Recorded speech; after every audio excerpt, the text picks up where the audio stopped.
ও কুষ্টিয়ার মুসলমান, তুমিও মুসলমান, আমিও মুসলমান। তোমার আমার আল্লাহ,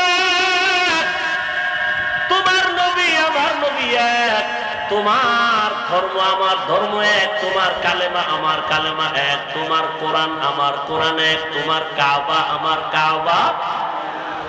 আতিনা ফি দারে দুনিয়া না হাসান, আতিনা ফি দারে উকবানা হাসান, ইয়া গিয়াসাল মুস্তাগীসিন ইহদিনা লিফতিখারা বিল উলুমে ওয়াল গিনা।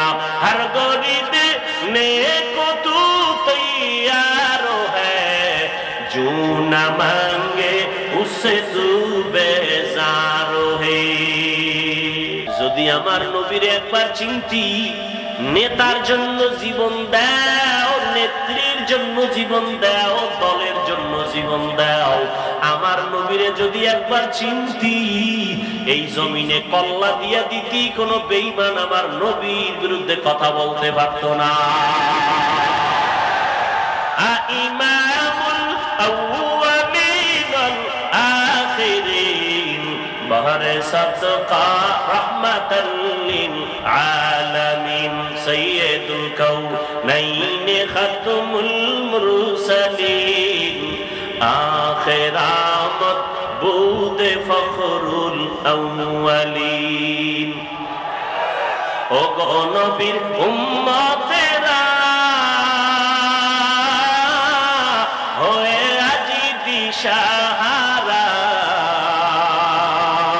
কোরআন হাদিসের চলো যখন যাহা চায় মনে, নবী বিনে কে দাঁড়াবে পুলসিরাত মিজানে, নবী বিনে কে দাঁড়াবে পুলসিরাত মিজানে। কি মনে হয় গাঞ্জা খেয়ে কথা কই না? চেহারা দেখলে তো মনে হয় না। কামা ফাওয়ালা মাকানান আলা মাকান,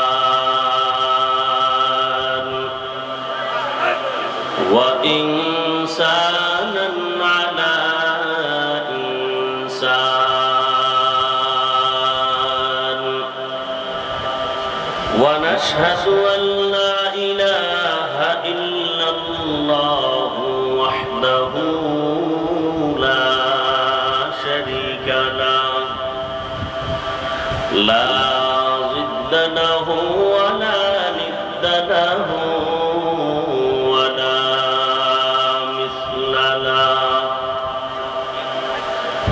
ওয়া নাশহাদু আন্না সাইয়্যিদানা ওয়া সানাদানা ওয়া হাবিবানা ওয়া হাবিবা রাব্বিনা ওয়া তাবিবানা ওয়া তাবিবা কুলুবিনা ওয়া মাওলানা ওয়া মাওলানা মুহাম্মাদান আবদুহু ওয়া রাসূলুহু, আরসালাহু বিল হাক্কি বাশীরান ওয়া নাযীরা, ওয়া দাঈয়ান ইলাল্লাহি বিইذনিহি ওয়া সিরাজান মুনীরা। আল্লাহুম্মা সাল্লি আলা মুহাম্মাদিন নবিয়্যিল উম্মিয়্যি ওয়া আলা আলিহি ওয়া সাল্লিম তাসলিমা। ওয়া বা'দু ফাআউযু বিল্লাহি মিনাশ শাইতানির রাজীম।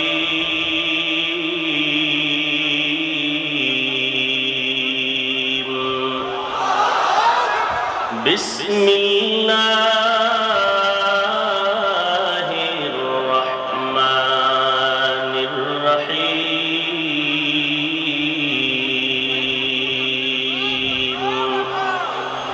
ওয়া মা আরসালনাকা إلا رحمة للعالمين.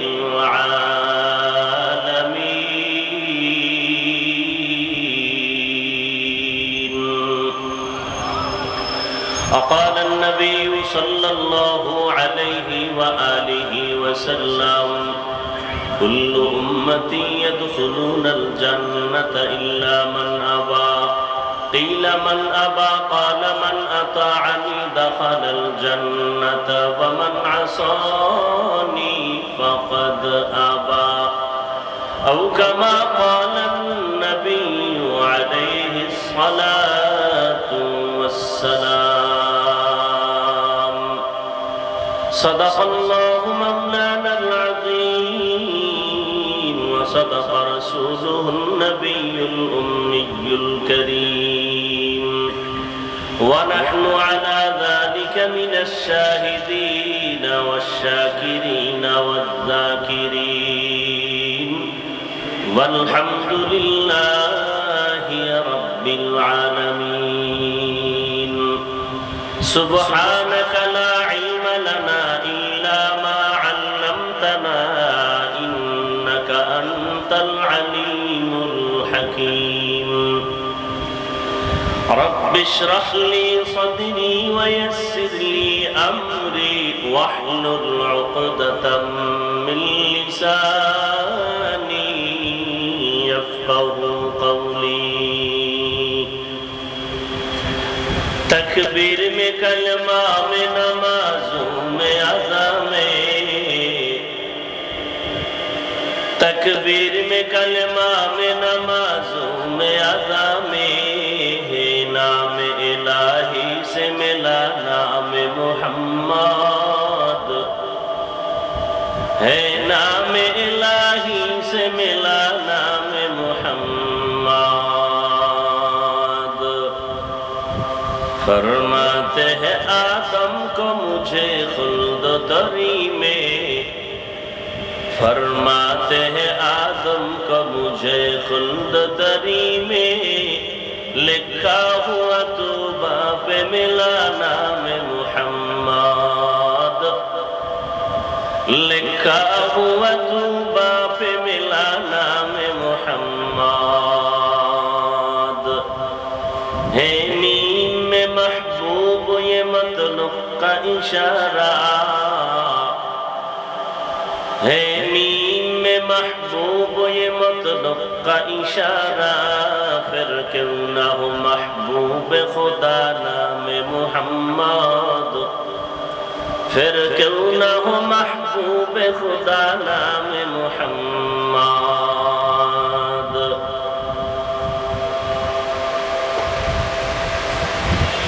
বৈষম্য বিরোধী ছাত্র আন্দোলনে শহীদদের স্মরণে আয়োজিত ঐতিহাসিক তাফসীরুল কোরআন মাহফিল 17 সেপ্টেম্বর 2024 কুষ্টিয়া ত্রাণ কেন্দ্র ঈদগাহ মাঠে আয়োজিত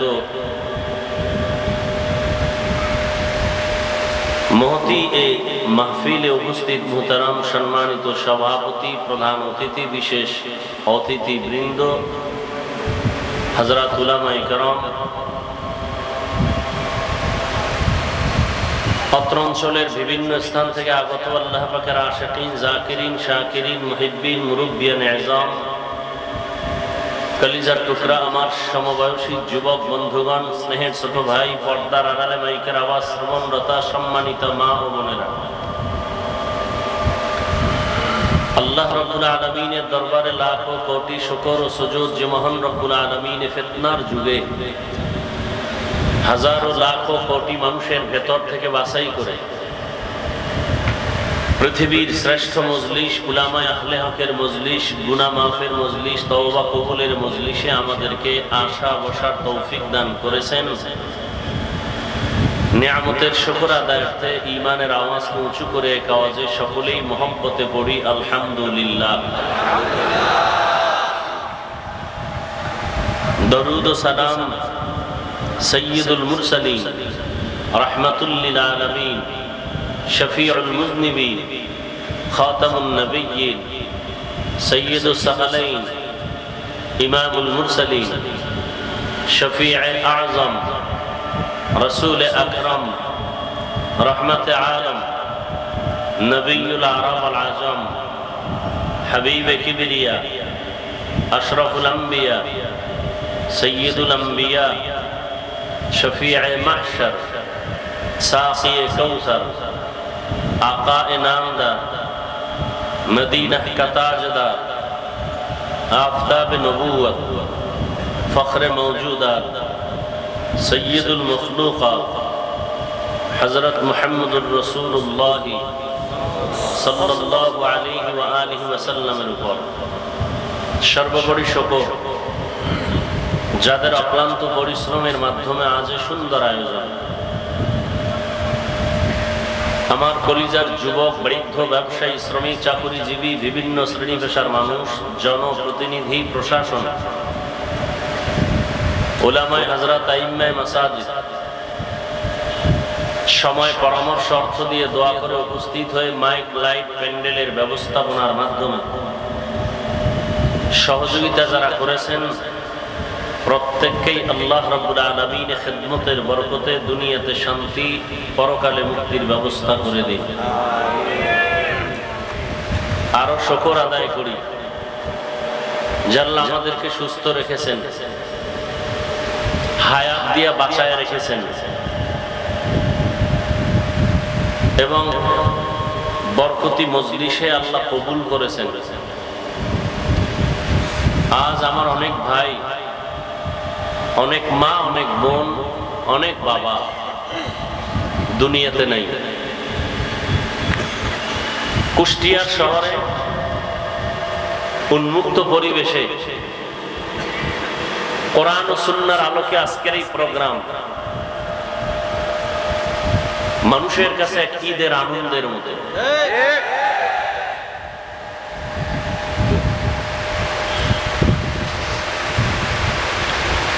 আমি মনে করি এটা কুষ্টিয়ার জন্য একটা বিজয়ের পূর্বাভাস।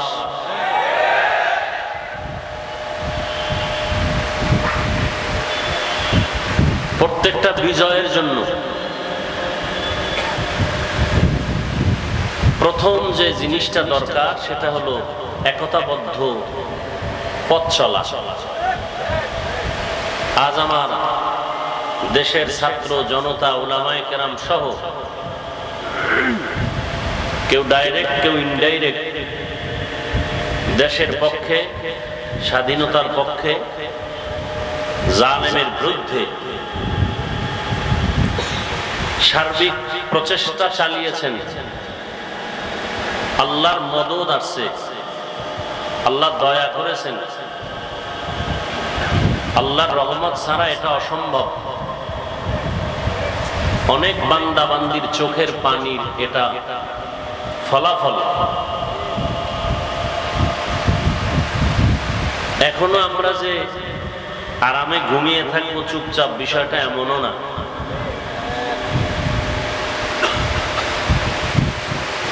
আল্লাহর দ্বীন নিয়ে যদি বাঁচতে চাই, কবরে যেতে চাই, তাহলে বিপদ আরো বহু সামনে আমাদের পাড়ি দিতে হবে।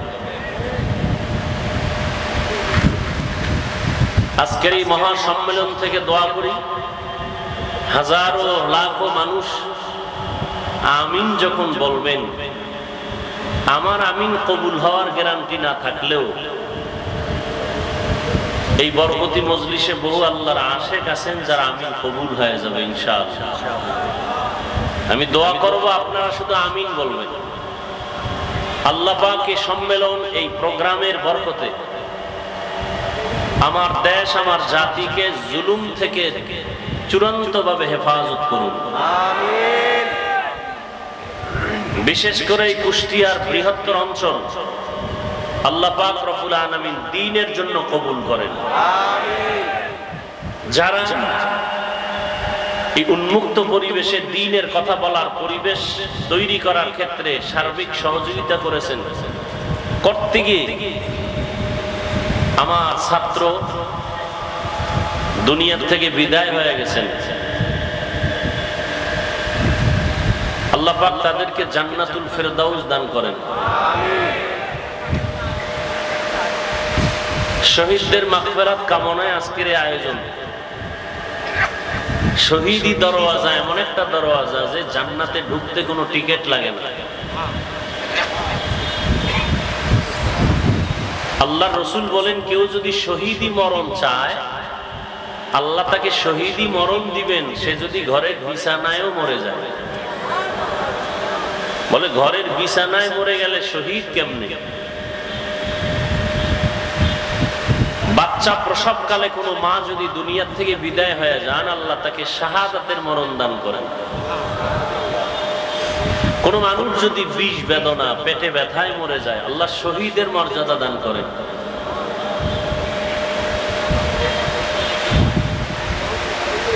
বেঈমানদের মোকাবেলা করতে গিয়ে, জালেমদের জুলুমকে প্রতিরোধ করতে গিয়ে ময়দানে মোকাবেলা করেছেন, শাহাদাতের পিয়ালা পান করেছেন সাহাবায়ে কেরাম।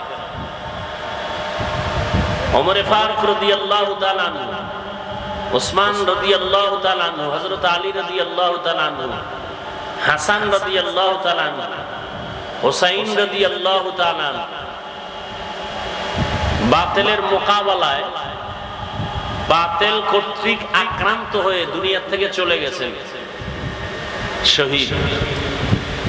কিন্তু রহমতের নবী কোন বাতিলের আক্রমণে দুনিয়া থেকে চলে যান নাই, ডাইরেক্ট।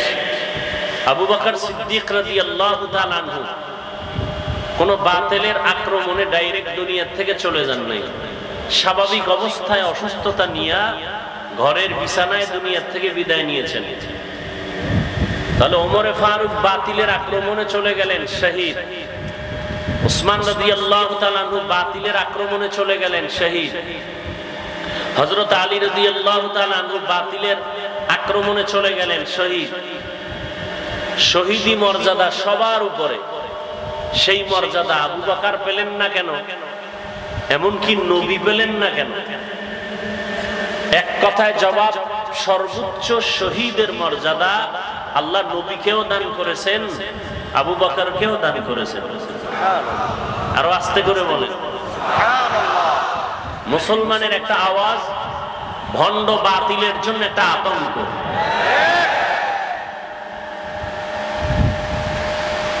সমস্ত দুনিয়ার বিধর্মীরা মুসলমানের আওয়াজটাকে বেশি ভয় পায়।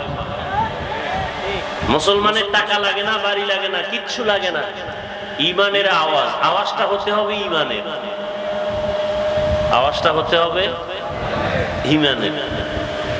ওই সেদিন এক জায়গায় বলেছিলাম, কেউ জোরে আওয়াজ দেয় বেশি খাইয়া, পেটে ব্যথা শুরু হয়েছে চিল্লায়, আবার কেউ চিৎকার দেয় 17 বছর না খাইয়া। আছে না নাই? কেউ খাইয়াও চিল্লায়, কেউ না খায় চিল্লায়। মুসলমানের খাওয়া নাই, না খাওয়া নাই, মুসলমানের চিল্লানি হবে ঈমানের চিল্লানি। আর একটা কথা আপনাদের মনে তো থাকবেই, বরং এই যে বিলবোর্ড করে লিখে রাখা উচিত রাস্তার মোড়ে মোড়ে, কোরআন হাদিস ইসলাম আর আলেম ওলামার সাথে বেয়াদবি করে কেউ দুনিয়াতে সফলতার সূর্য দেখতে পারে নাই, পারবেও না। এই কথাটা যদি কেউ উল্টা দিকে নেয় তার কপাল পুড়ে যাবে মরার আগেই। বাংলাদেশের ইতিহাসে সফলতার মানদণ্ডে যারা আগায় গেছে একমাত্র ইসলামের আলো দিয়ে, উলামায়ে কেরামের দোয়া নিয়ে। আর যারা বেয়াদবি করেছে তাদের পতন মরার আগেই হয়ে গেছে। কারণ কিয়ামতের আগের দিন পর্যন্ত এই জমিনে আর কোনোদিন নবী আসবেন না, সাহাবায়ে কেরাম আসবেন না। আসবেন? আমাকে একটু জবাব দেন আর কথা বুঝার চেষ্টা করেন, ভুল হলে ধরায় দিয়ে। কিয়ামতের আগ পর্যন্ত নবীজি আসবেন? আবু বকর, ওমর, ওসমান, আলী সহ কোন সাহাবায়ে কেরাম আসবেন? আসবেন না। আমরা তো সবাই জান্নাতে যেতে চাই, যেতে চাই না? অবশ্যই চাই, আল্লাহ কবুল করেন। কারণ জান্নাত পেতে হলে কি কাজ করতে হবে, কি ছাড়তে হবে, এ বিষয়ে দিক নির্দেশনা আছে কোরআনে আর হাদিসে। কথা ঠিক? কোরআন নাজিল হইছে নবীর উপরে, নবী নাই। নবী সাহাবায়ে কেরামদের শিখাইছেন, তারাও নাই। এখন আপনি কোরআন পড়ে পড়ে সঠিক পথে যাবেন, ভালোটাকে গ্রহণ করবেন, খারাপটাকে আপনি বর্জন করবেন। আফসুস, হাজার আফসুস, আপনার আব্বাও কোরআন বুঝে না, আপনিও কোরআনের আরবি বুঝেন না, হাদিসেরও আরবি বুঝেন না। আপনি জান্নাতের পথ চিনবেন কি করে আর চলবেন কি করে? কথা বুঝাইতে পারলাম? এখন কি করা? নবীও আসবেন না, কোরআন বুঝাবার জন্য আবু বকর, ওমর, ওসমান, আলী আসবেন না, কোরআন বুঝাবার জন্য এই জমিনে কিয়ামতের আগে মুজাদ্দিদে আলফে সানি আর আসবেন না, ইমাম বুখারী আর আসবেন না, ইমাম মুসলিম আসবেন না, ইমাম তিরমিজি আসবেন না। তাহলে এই জাতি যারা কোরআন বুঝে না, পড়তে পারে না, আরবি বুঝবে দূরের কথা, কোরআনের আরবি পড়তে পারে না, হাদিসের আরবি পড়তে পারে না, এরা কিভাবে জান্নাতের পথ পাবে? কিয়ামত পর্যন্ত এর স্থায়ী সমাধান হলো এই গোটা দুনিয়ার উম্মত জান্নাতের পথ খুঁজে পাবে কোরআন সুন্নাহর আলোকে, একমাত্র, শুধুমাত্র, কেবলমাত্র উলামায়ে আহলে হকের মাধ্যমে। অতএব যারা উলামায়ে কেরামদেরকে অ্যাবাউট করে চলবে, তারা খাসারাত দুনিয়া ওয়াল আখিরাহ, দুনিয়াও বরবাদ, আখিরাতও বরবাদ। উম্মতের রাহবর উলামায়ে কেরাম। উম্মত যখন নবীদের সাথে বেয়াদবি করত, তখন পতন চলে আসতো। নবীদের স্থলাভিষিক্ত সাহাবায়ে কেরাম, এদের পরে ক্রমান্বয়ে আসছে উলামায়ে কেরাম।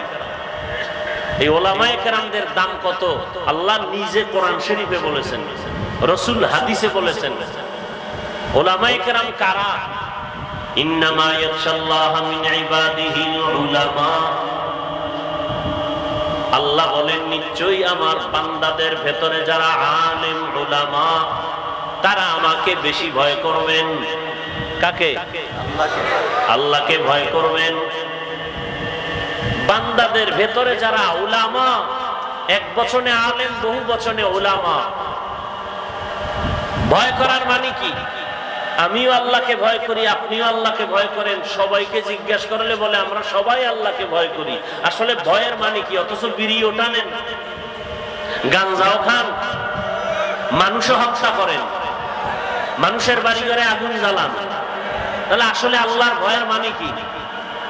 এখানে এত মানুষ, কুষ্টিয়ার ইতিহাস, মানুষ বলবে লক্ষ লক্ষ মানুষ, বিশাল আয়োজন, কিন্তু এমনও আশেকে রাসূল এখানে আছে, আজকে ফজরের নামাজ পড়ে নাই, জহুর পড়ে নাই, আসর পড়ে নাই। সত্য কথাটা স্বীকার করেন, মানেন আর না মানেন। মাগরিবও এমন মানুষ এখানে নাই, এশার নামাজও। এরপরও চাপাবাজি করে, নামাজ না পড়লেও দিল পরিষ্কার। এরকম চাপাবাজ আছে না নাই? আল্লাহ হেদায়েত দান করুন। এরাও বলে আমরা আল্লাহকে ভয় করি, আমিও বলি আল্লাহকে ভয় করি। আসলে আল্লাহকে ভয় করার ব্যাখ্যাটা কি?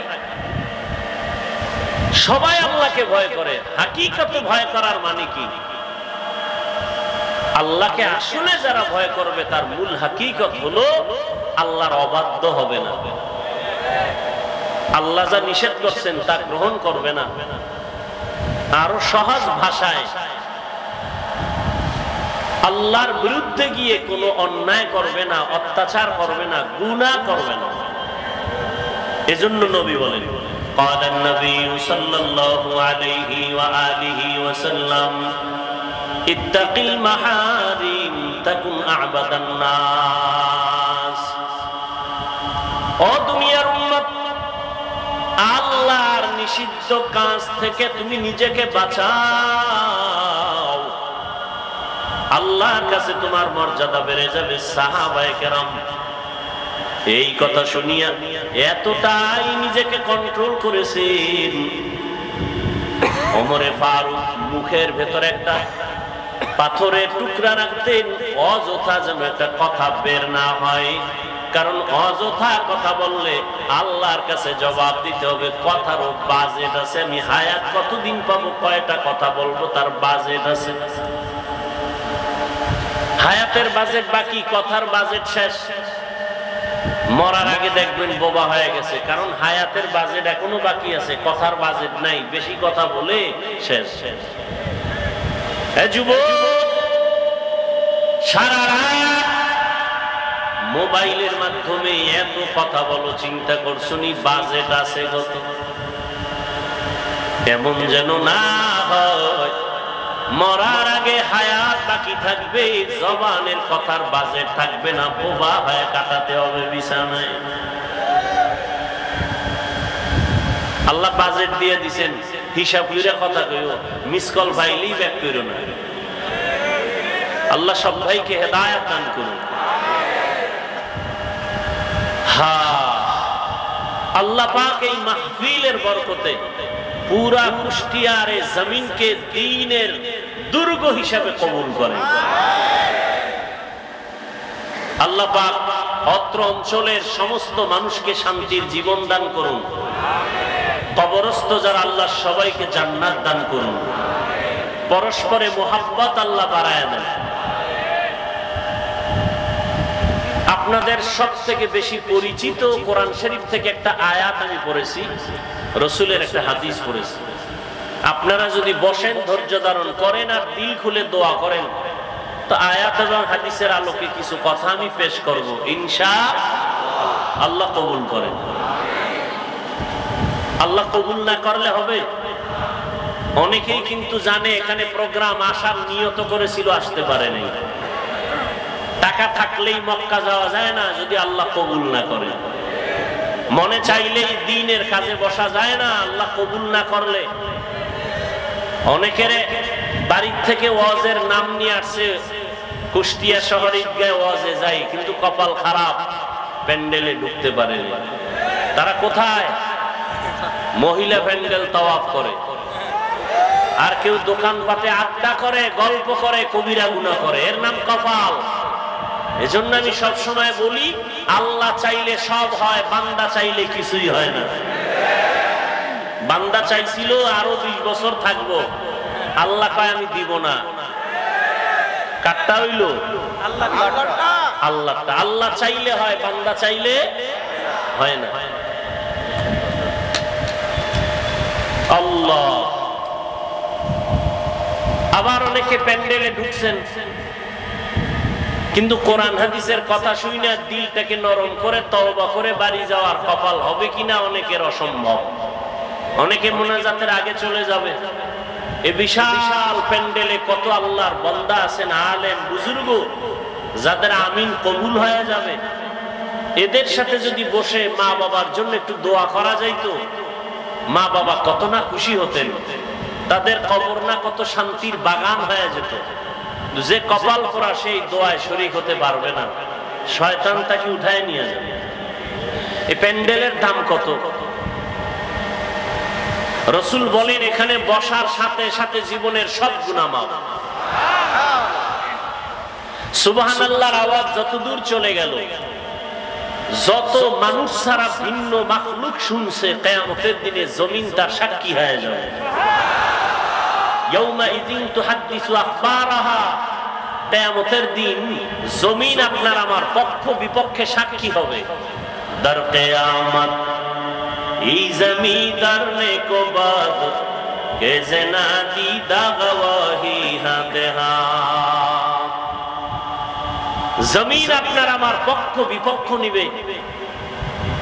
জমিনে সেজদা দিয়েছেন, কিয়ামতের দিনে জমিন আল্লাহকে বলবে আল্লাহ আমাকে সেজদা দিয়েছে আমার পিঠে। আল্লাহ জমিনের সাক্ষী নিয়ে বলবে বিনা হিসাবে জান্নাতে চলে যাও।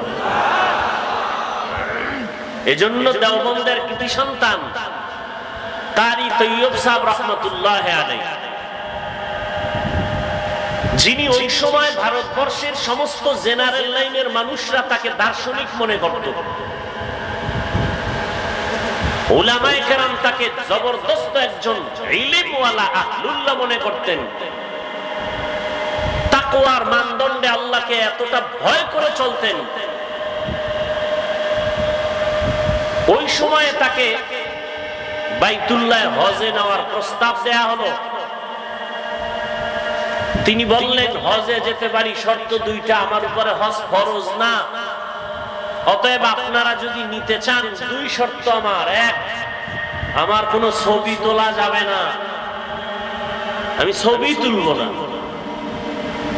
বিনা কারণে ছবি তোলা স্পষ্ট কবিরা গুনাহ, হারাম। সরকার যদি বলে লাগবে, শরীয়তের কোন বিধানের কারণে যদি বলে ছবির প্রয়োজন, হালাল, এমনি একটা ছবি তুললাম, কবিরা গুনাহ, হারাম। আর শর্ত কি? আমি ভারত থেকে বাইতুল্লাহ যাব, আমার নামাজ যা হবে সেজদা আমাকে জমিনে দাওয়াতে হবে, আমি শূন্যের উপরে সেজদা দিব না, আমি মাটিতে সেজদা দিব। বলে এটা কেমনে সম্ভব? একটু আগে তাবিজ দিছি না, তাবিজ বান্দা চাইলে হয় না, আল্লাহ চাইলে হয়। তবে বান্দা চাইলেও হয় যদি বান্দার চাওয়াটা আল্লাহর কুদরতি চাওয়ার মর্জি মতো হয়। এভাবে সম্ভব না। ছবিও তোলা যাবে না, বিমানে যাবেন, নামাজের রক্ত বাজলে কি করার, শিডিউল কিভাবে করা যায়? আমার হজ ফরজ না, আর আমি যাওয়ার জন্য তো আশেক না, আল্লাহ নিলে যাব, কিন্তু আল্লাহর রাজি খুশি অনুযায়ী যাব, উল্টা পাল্টা নয়। কিছুদিন পরে প্রস্তাব আসলো, আপনার জন্য ছবি লাগবে না, যেহেতু আপনি পরিচিত ব্যক্তি, আপনাকে সবাই চিনে। নাম্বার দুই, বিমানের শিডিউল এমন ভাবে করা হয়েছে, ফজরের নামাজের পরে আপনি আলাদাভাবে বিমানে যাবেন, জোহরের আগে বাইতুল্লাহ পৌঁছায় দেওয়া হবে। আর কে দারা খৌফে হকদার দিল মাদাম জান্নাতুল মাওয়া দেহাত পুরা মাকাম জুজবা হকচি জে মখাজ ইনসো জা ফজলে উ আমস্তে দর জুমলা জাহা।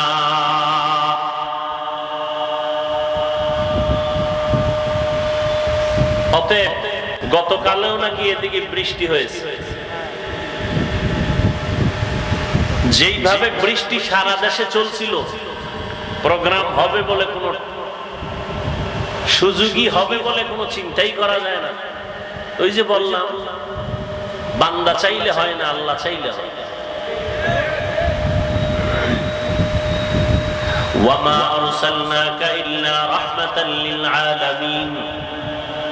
আল্লাহ বলেন, হে রাসূল করিম সাল্লাল্লাহু আলাইহি ওয়া আলিহি ওয়াসাল্লাম, নবীর নাম শুনলে কি পড়তে হয়? পড়লে গুনাহ আছে? কোন কি আছে? সওয়াবের দরকার নাই, একটুখানি নেকের তরে রোজ হাসরের মাঠেতে বাবা ঘুরবে ছেলের পিছে, ছেলে বাবার আগেতে। আহাতে মন কঠিন দিনেতে নামাজ তোমায় ভুলবে না, ঠিক মতো পড়িলে নামাজ জান্নাত তোমার ঠিকানা। ঘুমের চেয়ে নামাজ ভালো, আর তুমি ঘুমাইও না, ঠিক মতো পড়িলে নামাজ জান্নাত তোমার ঠিকানা। একটা নেকের টানে কিয়ামতের দিন বক্তা যাবে জাহান্নামে, শ্রোতারা যাবে জান্নাতে। এক নেকের ব্যবধানে পীর সাহেব জাহান্নামে, মুরিদ যাবে জান্নাতে। এক নেকের ব্যবধানে মা বাবার হাতে জাহান্নামের হ্যান্ডকাপ লেগে যাবে, সন্তান জান্নাতে যাবে। বক্তা শুধু বয়ানে করছি, আমল করি নাই। শ্রোতারা ভয় নিয়ে বসছে, এরা আমল করছে, আল্লাহ জান্নাত দিয়ে দিচ্ছে। हर के बाशद आमिले सल्लु मुदम आतिशे तो ज़ुख़शावत बरवे हराम। বেশি বেশি দুরূদ শরীফ পড়বেন। জীবনে আল্লাহ যদি জিগায় যে তোর জীবনে সব গুনাহ মাফ, একটা আমল আমাকে দেখা যে আমলটা ছোট হলেও সব সময় করছো, আমি আল্লাহর খুশির জন্য একটা আমল দেখাও, সেদিন কি দেখাবেন আল্লাহকে? নামাজ পড়ছেন, এখানেও ভেজাল। জিকির করছেন, ভেজাল। তেলাওয়াত করছেন, ভেজাল। মানুষকে দান করছেন, ভেজাল। দেখানোর জন্য করছেন। সহিহ হাদিস ওমরে ফারুক রাদিয়াল্লাহু তাআলা আনহু থেকে বর্ণিত, ওলামায়ে কেরাম জানেন, আপনারাও জানেন, কিয়ামতের কঠিন দিন আল্লাহ পাক তিন ব্যক্তিকে ডাকবেন, যেই তিন ব্যক্তির ব্যাপারে সারা দুনিয়ার দিল বলে, চোখ বলে এরা জান্নাতি, কিন্তু আল্লাহর কাছে এরা জান্নাতি কিনা একটু শুনেন। তিন ব্যক্তিকে আল্লাহ ডাকবেন। শহীদ, যুদ্ধের মাঠে যুদ্ধ করে শহীদ হয়ে গেছে, তার জানাজা হবে, গোসল হবে না, যে পোশাক আছে এই পোশাক নিয়ে কবরে দাফন হবে। কিয়ামতের দিন আল্লাহ শহীদকে ডাকবেন, এই শহীদ আসো। তুমি শহীদ হয়েছ? বলে হ্যাঁ হয়েছে। কেন? আল্লাহ দ্বীনের জন্য। দুনিয়াওয়ালারা জানে দ্বীনের জন্য, আমি আল্লাহ জানি অন্যটা। দুনিয়াওয়ালারা তোমার উপরেরটা জানে, আমি তোমার দিলেরটা জানি। আল্লাহ কি? তোর দিল ছিল, তোরে সবাই বীর যোদ্ধা বলবে, তোকে সবাই বাহ বাহ দিবে। তোর অন্তর ছিল দুনিয়ার সম্মান পাওয়া, অতএব সে সম্মান দুনিয়ায় পাইছো, আমার আদালতে খালি জাহান্নামের ফেরেশতাকে হ্যান্ডকাপ লাগায় জাহান্নামে নাও। এরপরে ডাকবেন আলেমকে, এই আলেম আসো। তুমি ইলম শিখছো কেন? আলেম হয়েছো কেন? আল্লাহ দ্বীনের দাওয়াত দিব, দ্বীনের দিকে মানুষকে ডাকবো। মানুষ জানে তাই, আমি জানি ভিতরেরটা। আমি কি জানি জানো? তুই মানুষকে দাওয়াত দিবি না, তুই আলেম হয়েছো, এলেম দিয়ে দুনিয়া কামাই করবি, টাকা কামাই করবি, সম্মান কামাই করবি। মাওলানা না লেখলে কষ্ট পাও, আমি জানি না। আলহাজ না লেখলে কষ্ট পাও, দুনিয়াওয়ালারা জানে না, আমি তো জানি। হাদিয়া কম দিলে মনে কষ্ট, এখানে আর দাওয়াত নেওয়া যাবে না, দুনিয়াওয়ালারা জানে না, আমি তো জানি। যাও, জান্নাত নাই, জাহান্নামের ফেরেশতাকে হ্যান্ডকাপ দিয়ে জাহান্নামে নিয়ে যাও। তৃতীয় ব্যক্তিকে ডাকবেন দানবীর। কোটি কোটি টাকা দান করছো কেন? আমি গরিব বানাই নাই, ধনী বানাইছি। দান করছো কেন? আল্লাহ দ্বীনের কাজ, মাদ্রাসা করছি, মসজিদ করছি, স্কুল করেছি, কলেজ করেছি, হ্যাঁ মসজিদ করেছি অনেক। বারবার মাইকে বলেছি এই মসজিদ আমি করছি, এই মসজিদ আমি করছি, আর কেউ করে নাই। অনেকগুলো মসজিদ করে ফেলেছে। আল্লাহ কয় মানুষ জানে এগুলো, আমি জানি ভিতরেরটা। এগুলো তুমি দান করছো কেন? মানুষ তোমাকে দানবীর বলবে, সম্মানের চেয়ার আগায় দিবে। আমার আদালতে আজকে তোমার জান্নাত নেই, জাহান্নামে চলে যাও। তাহলে শহীদের অবস্থা যদি এমন হয়, আলেমের অবস্থা যদি এমন হয়, আপনার আমার উপায় কি হবে? ওয়ামা আরসালনাকা ইল্লা রাহমাতাল লিল আলামিন। হে রাসূল করিম সাল্লাল্লাহু আলাইহি ওয়া আলিহি ওয়াসাল্লাম, আমি আপনাকে পৃথিবী নামক গ্রহে প্রেরণ করি নাই, হ্যাঁ করেছি জগৎ সমূহের জন্য রহমত হিসেবে। এগুলো আয়াতের তরজমা, হাদিস। পয়গম্বর বলেন কুল্লু উম্মতি ইয়াদখুলুনাল জান্নাতা ইল্লা মান আবা। নবী বলেন সব উম্মতেরা জান্নাতে যাবে, যারা আমি মুহাম্মদকে মানে না, অস্বীকার করে, তারা জান্নাতে যাবে না। কিলা মান আবা। সাহাবায়ে কেরাম বললেন ইয়া রাসূলুল্লাহ, আপনাকে অস্বীকার করে, মানে না, তারা কারা? নবী বললেন ক্বালা মান আতাআনি দাখালাল জান্নাহ ওয়া মান আসানি ফাকাদ আবা।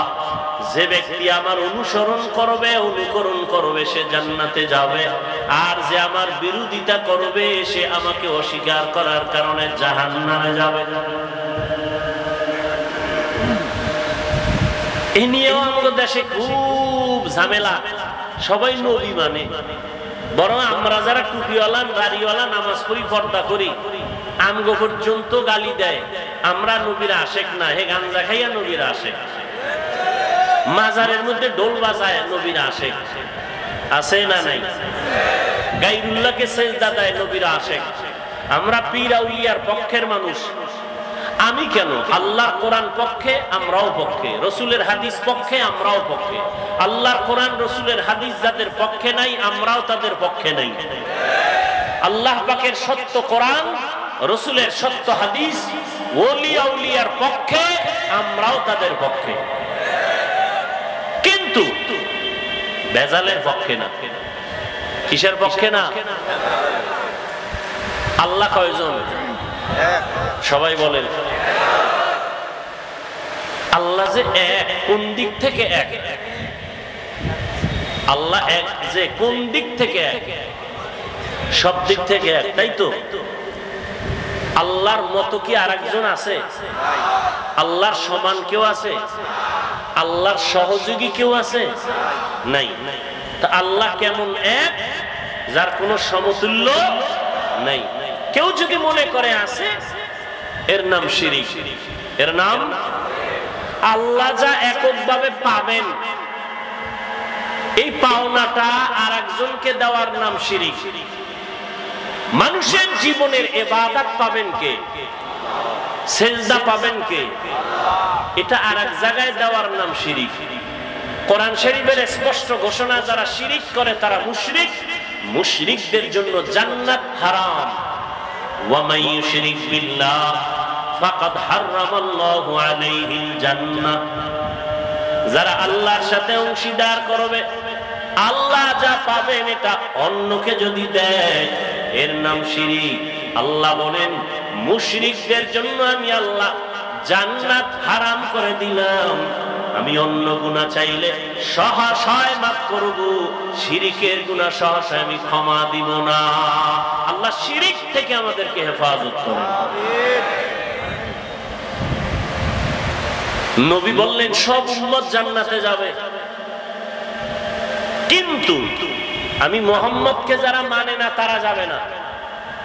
সাহাবায়ে কেরাম জানতে চাইলেন, হে আল্লাহর রাসূল, আপনাকে মানে না কারা?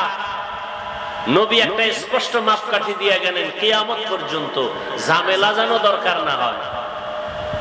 নবী বললেন, যারা আমার অনুসরণ করবে, অনুকরণ করবে, ইত্তেবা করবে, ইতাআত করবে, তারা জান্নাতি। সাহাবাদের প্রশ্ন ছিল, নবী আপনাকে মানে না তারা কারা? নবীজি বললেন, যারা আমার অনুসরণ করবে তারা জান্নাতি। আমাকে একটু জবাব দেন, নবীজিকে অনুসরণ করলে সে কি জান্নাতি? বিপরীত কথা কি দাঁড়াবে? বুঝেন নাই? যে নবীকে অনুসরণ করবে সে জান্নাতি। বিপরীত কথা কি দাঁড়ায়? যে নবীর অনুসরণ করবে না সে। কিন্তু নবীজি জাহান্নামী ওই ব্যক্তিকে বলেন নাই। নবী বলছেন, যে আমার অনুসরণ করবে সে জান্নাতি, যে অনুসরণ করবে না সে জাহান্নামী। নবী এ কথা বলেন নাই। নবী কি বলছেন? নবী বলছেন, যারা আমার বিরোধিতা করবে তারা জাহান্নামী। এখান থেকে একটা সুন্দর কথা আজীবনের জন্য মনে রাখবেন, লিখে রাখবেন। নবীকে যারা মানে না বা নবীর আদর্শ মতো চলে না, তারা দুই দল। নবীজির আদর্শ মেনে চলে না যারা, তারা কয় দল? এক দল আগ্রহী আর এক দল বিদ্রোহী, এক দল দরদি আর এক দল বিরোধী। যেমন কথার কথা, আমি ডান দিক থেকে একটা যুবকরে জিজ্ঞাসা করলাম, এই যুবক ভাই, আপনি নবীর আদর্শে টুপি পরেন না কেন, দাড়ি রাখেন না কেন? যুবক জবাব দিল, হুজুর দাড়ি রাখা দরকার, নবীর আদর্শ চেষ্টা করতেছি, পারি না, একটু দোয়া করবেন। আমাকে বলেন তো, এই যুবকটা কি বিরোধী না দরদি? দরদি। বাম দিক থেকে একটা যুবকরে জিজ্ঞাসা করলাম, এই যুবক, নবীর আদর্শে নামাজ পড়ো না কেন, দাড়ি রাখো না কেন? খেয়াল করতেছেন তো? যুবক আমার কথাটা শেষ না হতেই আমাকে পাল্টা আওয়াজ দিল, দাড়ি না রাখলে অসুবিধা কি আছে? না নাই? নামাজ না পড়লে অসুবিধা কি? যদি আরেকটু চালাক হয় সে বলবে, দাড়ির মধ্যেই কি ইসলাম? পোশাকের মধ্যে কি ইসলাম? আপনারা জবাব দেন, এই যুবকের কথায় কি মনে হয়, রসুলের দরদি না বিরোধী? আগ্রহী না বিদ্রোহী? রসুলের আদর্শের বেলায় বিদ্রোহীর আরেক নাম বেঈমান। বিদ্রোহীর আরেক নাম কি? বেঈমান। এখান থেকে কুষ্টিয়ার মানুষ আজীবন মনে রাখবেন, একটা লোক দাড়ি রাখে না, তাকে গালি দেওয়া যাবে না। মনে ভালো করে মুখস্থ করেন, এক যুবক দাড়ি রাখে না, তাকে গালি দেওয়া আর একজন দাড়ি পছন্দ করে না, তাকে ছাড় দেওয়া যাবে না। একজন আগ্রহী আর একজন আগ্রহী মুমিন, বিদ্রোহী বেঈমান। একজনের টুপি পরে না, গালি দেওয়া, আর একজনের টুপি পছন্দ করে না, তাকে ছাড় দেওয়া। একজনে নামাজ পড়ে না, তাকে গালি দেওয়া, আর একজনে নামাজ পছন্দ করে না, তাকে ছাড় দেওয়া। একজনে পর্দা করে না, তাকে গালি দেওয়া, আর একজনে পর্দার বিধানকে পছন্দ করে না, তাকে ছাড় দেওয়া। তাহলে একটা লোক দাড়ি রাখে না, তাকে জাহান্নামী বলা যাবে? আগে বুঝতে হবে সে কি আগ্রহী না বিদ্রোহী। বুঝেন না কথা? অতএব একটা বেনামাজিকে দেখলে হিংসা করা যাবে না, গালি দেওয়া যাবে না, কাছে যেতে হবে, বুকে লাগাইতে হবে। এরপরে যদি বোঝা যায় যে আগ্রহ নাই, বিদ্রোহ, তখন সিদ্ধান্ত পাল্টাইতে হবে, এর আগে না। আমি 5 ওয়াক্ত নামাজ পড়ি, বেনামাজির দেখলে সি সি করে তাড়ায় দেওয়ার নাম, এটা কামিয়াবি না, সফলতা না। পাপকে ঘৃণা করো, পাপীকে, তার মানে কি? একটা লোক অন্যায় করছে, অন্যায়টাকে ঘৃণা করে তাকে তাড়ায় দিও না। তাকে তুমি কাছে যাও, বুঝাও যে ভাই নামাজ পড়েন, পর্দা করেন, হালাল মতো চলেন, অন্যায়টা দূর করার ব্যবস্থা করো। রোগকে ঘৃণা করো, রোগীকে না। হাদিসের উপরেই আজকের এই সবকটা আমরা মনে রাখবো।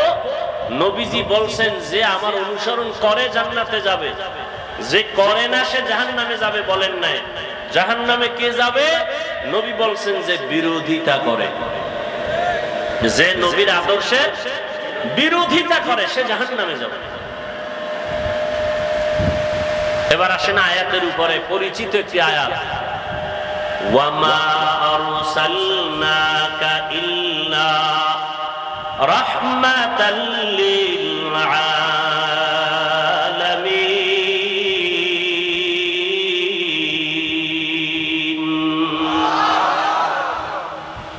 তরজমাটা বলছি, আর একবার বলি। আল্লাহ বলেন, হে নবী আমি আপনাকে, হে রাসূল আমি আপনাকে দুনিয়াতে পাঠাই নাই। হ্যাঁ পাঠিয়েছি, জগৎ সমূহের রহমত হিসেবে। পাঠাই নাই, হ্যাঁ পাঠিয়েছি। ঘুরাইয়া বললেন কেন? ডাইরেক্ট যদি বলতেন আপনাকে জগৎ সমূহের রহমত করে পাঠাইলাম। ঘুরাইয়া বললেন এর কারণ দুনিয়ার সমস্ত মানুষের ব্রেনকে সাফ করে দিলেন। মুহাম্মদ দুনিয়াতে ভিন্ন কোনো কারণে পাঠানো হয় নাই, একটাই মাত্র কারণ, জগৎ সমূহের জন্য তিনি রহমত। তিনি রহমত, পুরাটাই রহমত, তার মধ্যে রহমতের বাইরে কিচ্ছু নাই। এটা বুঝাবার জন্য এখানে অনেকে তরজমা করেন রহমতের নবী উভয় জগতের জন্য রহমত। আমি তরজমা করেছি জগৎ সমূহের জন্য রহমত। উভয় জগৎ বলতে বুঝায় দুনিয়ার জগৎ, পরকাল জগৎ। কিন্তু জগৎ তো দুইটা না, আরো আছে। রুহের একটা জগৎ আলাদা, মায়ের গর্ভের একটা জগৎ আলাদা, দুনিয়া নামক জগৎ একটা আলাদা, মৃত্যুর পরে কবরের জগৎ আলমে বারজাখ আলাদা, হাসরের ময়দানের জগৎ আবার আলাদা, জান্নাত আর জাহান্নামের একটা জগৎ হবে আলাদা। তাহলে একটা হইল না অনেক?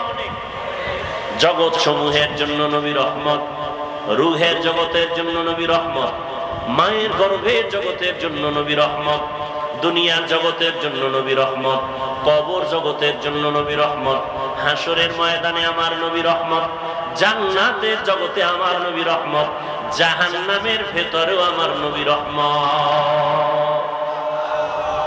একজনে প্রশ্ন করবে মনে মনে, সামনে তো আর আসবে না, পেছনে পেছনে বলবে নবী জান্নাতের জন্য রহমত বুঝলাম, জাহান্নামের জন্য রহমত, এটা আবার কোন কথা? এজন্যই তো ভাইজান দূরে থেকে সব কথা আজ করা যায় না। কুষ্টিয়ার বাজারে আসো, পেছন দিক থেকে একজনকে দেখা কাও চাচা মিয়া দাঁড়াও মনে করছো তোমার বাড়ির চাচা। চাচায় যখন উল্টা দিকে চেহারাটা ঘুরাই দিয়ে কয় ও আপনাকে বলি নেই। দূরের থেকে ধারণা করিও না, কাছে যাও। এই দুনিয়াতে নবী আসবেন না, সাহাবায়ে কেরাম আসবেন না, উলামায়ে কেরাম উম্মতের রাহবার ওয়ারাসাতুল আম্বিয়া। উলামায়ে কেরাম আল্লাহকে ভয় করবেন। ভয় করার মানে গুনাহ থেকে নিজেকে বাঁচায় রাখবেন। সাধারণ মানুষ শয়তানের ধোঁকায় পড়ে বাম হাতে পানি পান করবে, কিন্তু কোনো আলেম বাম হাতে পানি পান করবে না। সাধারণ মানুষ শয়তানের ধোঁকায় পড়ে টুপি ছাড়া চলবে, দাড়ি কাটবে, কিন্তু যারা আলেম তারা কখনো টুপি ছাড়া চলবে না। আর কে দারাত খৌফে হক দার দিল মাদাম জান্নাতুল মাওয়া বেহাদুরা মাকাম জুজবা হাকচি জে মখাদ ইনসোজা ফজলে উআ মস্তে দর জুমলা জাহা। জগৎ সমূহের জন্য আপনার আমার নবী, রহমতের নবী আমার নবী। রূহের জগতের জন্য কিভাবে রহমত, ভিন্ন আলোচনা। মায়ের গর্ভের জগতের জন্য নবী কেমন রহমত, ভিন্ন আলোচনা। দুনিয়ার জগতের জন্য নবী কেমন রহমত, ভিন্ন আলোচনা। হাসরের ময়দানের জন্য নবী কেমন রহমত, ভিন্ন আলোচনা। জান্নাতের জগতে নবী কেমন রহমত, ভিন্ন আলোচনা। জাহান্নামের জগতের জন্য নবী রহমত কেমন, ভিন্ন আলোচনা। আপনাদের ধৈর্য হবে না, সময়ও কুলাবে না। এজন্য আমি শুধুমাত্র রূহের জগৎ নিয়ে কথা বলবো না, শুধু দুনিয়ার জগৎটা নিয়ে কিছু কথা বলে বিদায় নিব। আল্লাহ যদি তৌফিক দেন। বয়ান বক্তা সাহেব যত বড় যোগ্যতা সম্পূর্ণ বড় বক্তা হোক না কেন, অনেক এলেম আছে, অনেক ডিগ্রি আছে, কিন্তু বয়ান ভালো হওয়া, বয়ান ভালো না হওয়া এটা বক্তার কোনো বাহাদুরি না, এটা শ্রোতাদের মহব্বত আর দিলের আকর্ষণ। এই পয়েন্টটাও লিখে রাখেন আজীবন। কিছু মার্কা মারা পয়েন্ট বলবো, এটি লিখে রাখবেন। বক্তার বয়ান ভালো হইছে না খারাপ হইছে এগুলো সব নির্ভর করে শ্রোতাদের মহব্বত আর কলবের আকর্ষণের উপর। আপনাদের অন্তরের হালাত যেমন, বয়ান হবে তেমন। যদি আল্লাহর মহব্বত নিয়ে বয়ান করি আর আল্লাহর মহব্বত নিয়ে বয়ান শুনেন, বরকত কে দিবেন? দুনিয়ার জগতের জন্য আমার নবী রহমত। কেমন একজন নবী আল্লাহ আমাদের দান করেছেন, চিনলিনের যুবক। যদি আমার নবীর একবার চিনতি, নেতার জন্য জীবন দাও, নেত্রীর জন্য জীবন দাও, দলের জন্য জীবন দাও, আমার নবীরে যদি একবার চিনতি, এই জমিনে কল্লা দিয়া দিতি, কোন বেঈমান আমার নবীর বিরুদ্ধে কথা বলতে পারত না।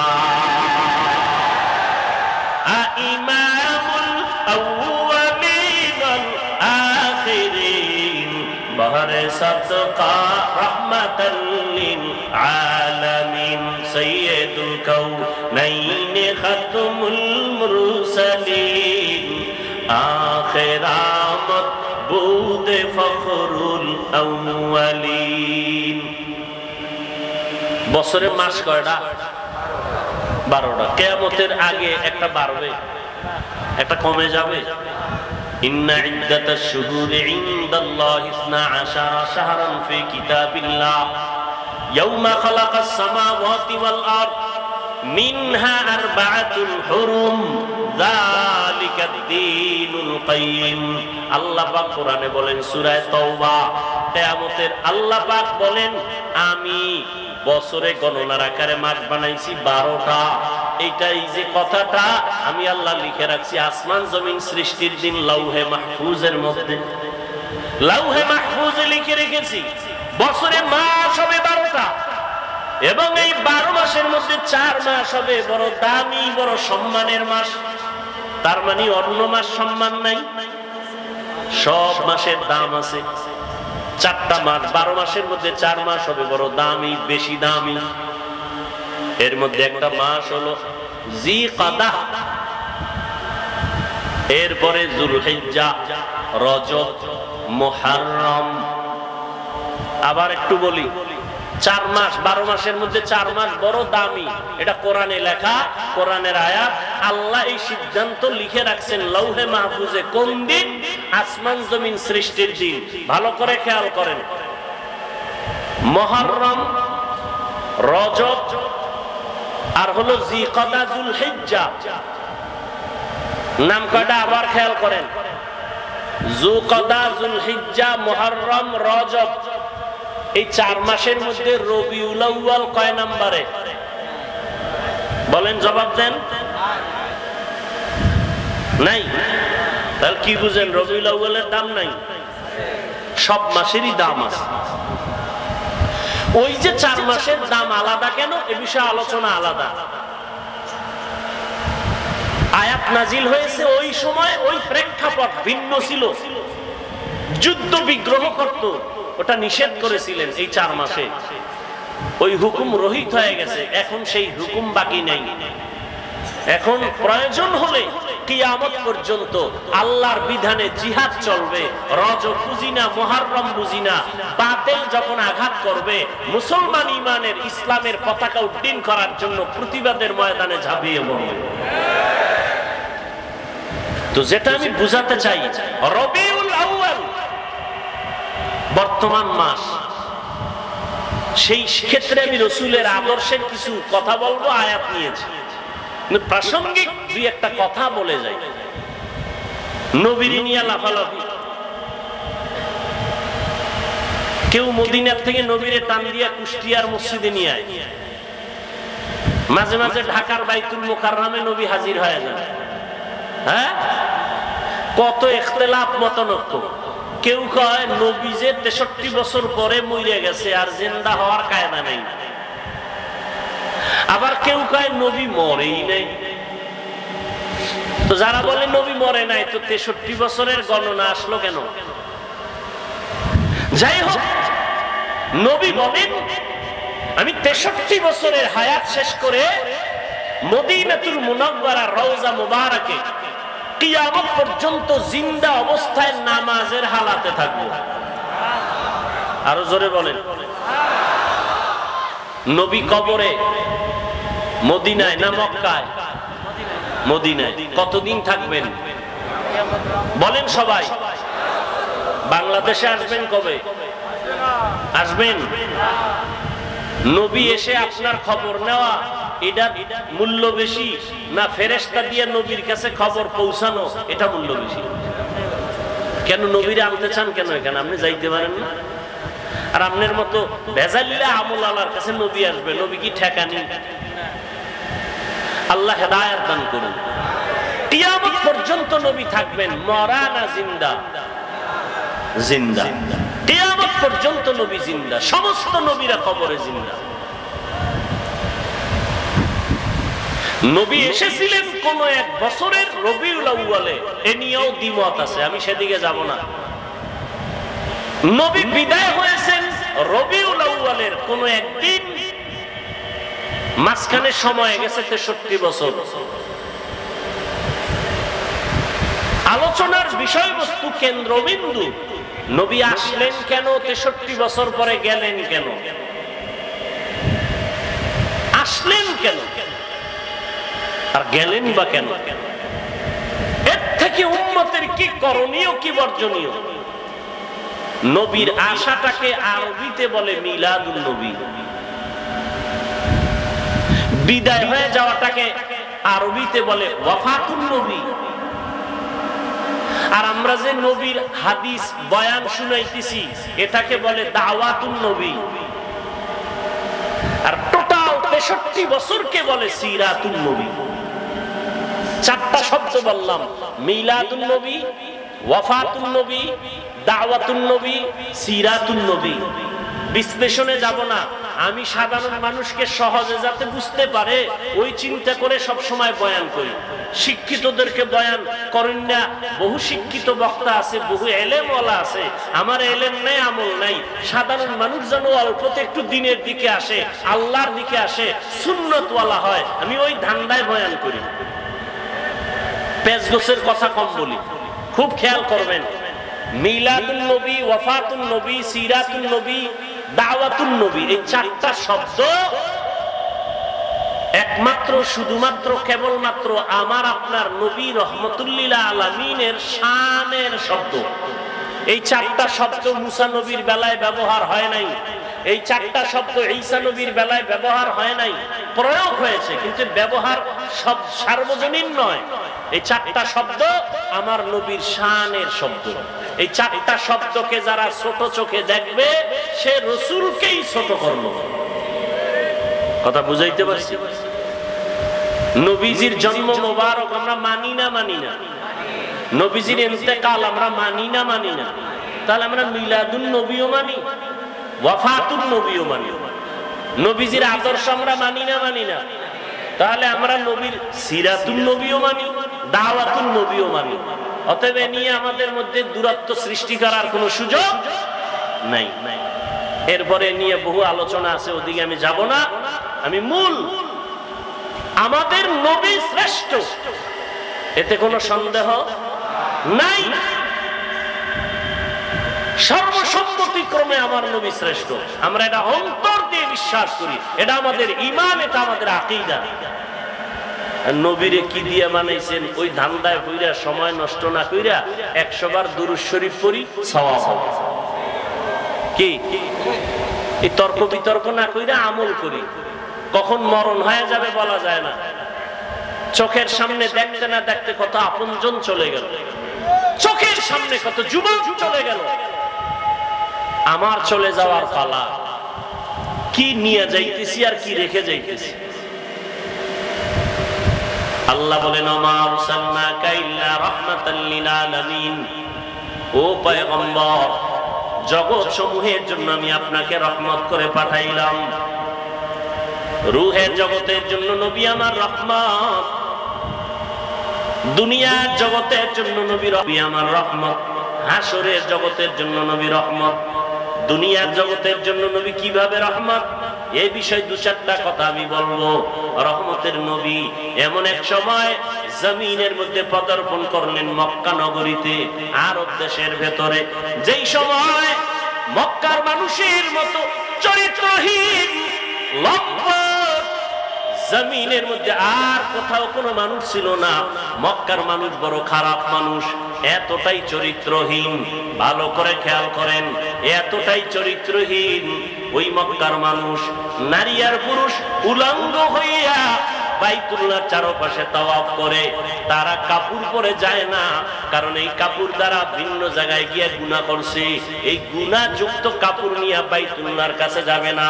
এরা বাইতুল্লাহকে সম্মান করে, কিন্তু চরিত্র এতটাই দুর্বল, এরা নারীদের পছন্দ করে না। কন্যা ঘরে আসলে বাবা পর্যন্ত বেজার হয়ে যায়। বাবা লজ্জায় পড়ে ওই কন্যা সন্তানটাকে জ্যান্ত গলা টিপে হত্যা করে। এতটাই জালেম, এতটাই জুলুম চলতেছিল। জুলুমের সমাজ, এমন এক জায়গা চতুর্মুখী নাপাক আর নাপাক আর নাপাক। এই অবস্থায় এমন একজন রহমতের নবী মক্কা নগরীর মাঝে আল্লাহ পাঠাইছেন। রহমতের নবী আসছেন, আসা মাত্র জমিনের মধ্যে পরিবর্তনের হাওয়া শুরু হয়ে গেল। প্রশ্ন এখন জটিল, মক্কার মানুষ এত কেন খারাপ হলো, অন্য এলাকার মানুষ কেন খারাপ হলো না? সিরিয়ার মানুষ এত খারাপ কেন না, মক্কার মানুষ এত খারাপ কেন? অথচ এখানে তো লক্ষ লক্ষ নবী আসছেন, সব নবীরা বাইতুল্লাহ তাওয়াফ করছেন। আদম আলাইহিস সালাম ভারতের চরমদ্বীপ থেকে আল্লাহর ঘর জিয়ারতের জন্য 40 বার পায়ে হেঁটে গেছেন, হাইটা হাইটা গিয়া বাইতুল্লাহ জিয়ারত করেছেন আজম নবী। আদম আলাইহিস সালাম, নূহ আলাইহিস সালাম এই জমিনের মধ্যে কদম রেখেছেন। আমাদের আকীদা বিশ্বাস, যেখানে আযান হয়, কোরআন তেলাওয়াত হয়, যেখানে দ্বীনের কথা হয়, আলেম ওলামা আসে, ওই জায়গাটা বরকতপূর্ণ হয়, ঠিক নি? মক্কার জমিনের মধ্যে সব নবীরা আসছেন, বাইতুল্লাহ তওয়াফ করছেন, জায়গাটা বড় বরকতের জায়গা। এখানের মানুষ অন্য দিকের তুলনায় একটু কম খারাপ হবে, অথচ সিরিয়ার মানুষ এত খারাপ না, মক্কার মানুষ এত খারাপ। আবার এমন একটা জায়গা যেখানে আল্লাহ পৃথিবী নবগ্রহ বানাইয়া প্রথম আল্লাহ একটা ঘর বানাইলেন, বাইতুল্লাহ। ইন্না আউওয়ালা বাইতিন উযিআ লিন-নাস লাল্লাযী বিবাক্কাতা মুবারাকাও ওয়া হুদা মুবারাকাও ওয়া হুদাল লিল আলামিন।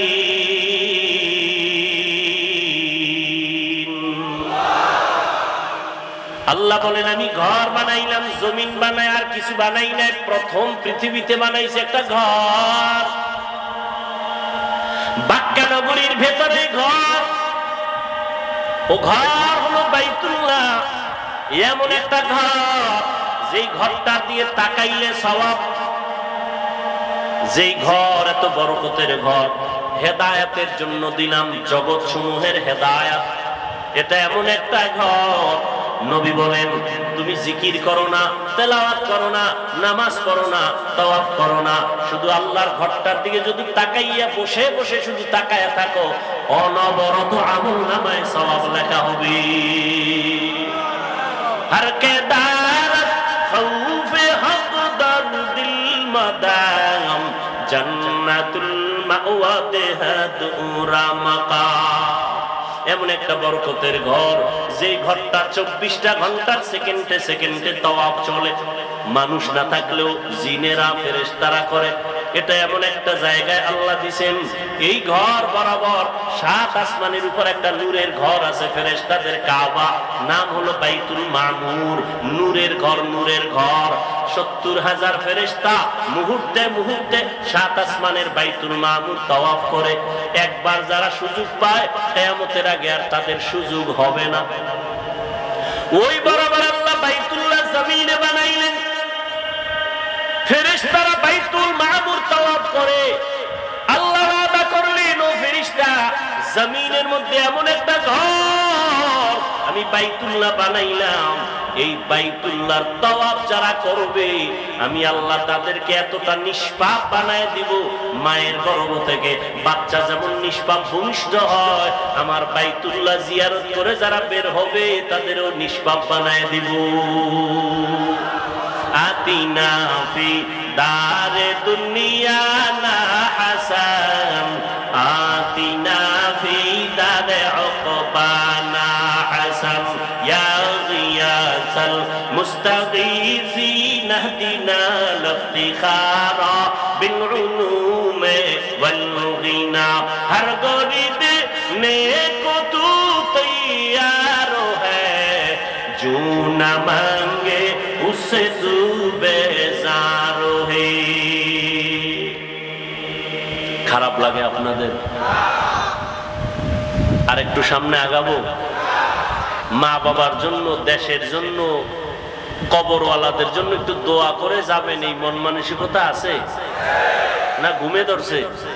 আর বাঙালি কি ঘুমায়নি?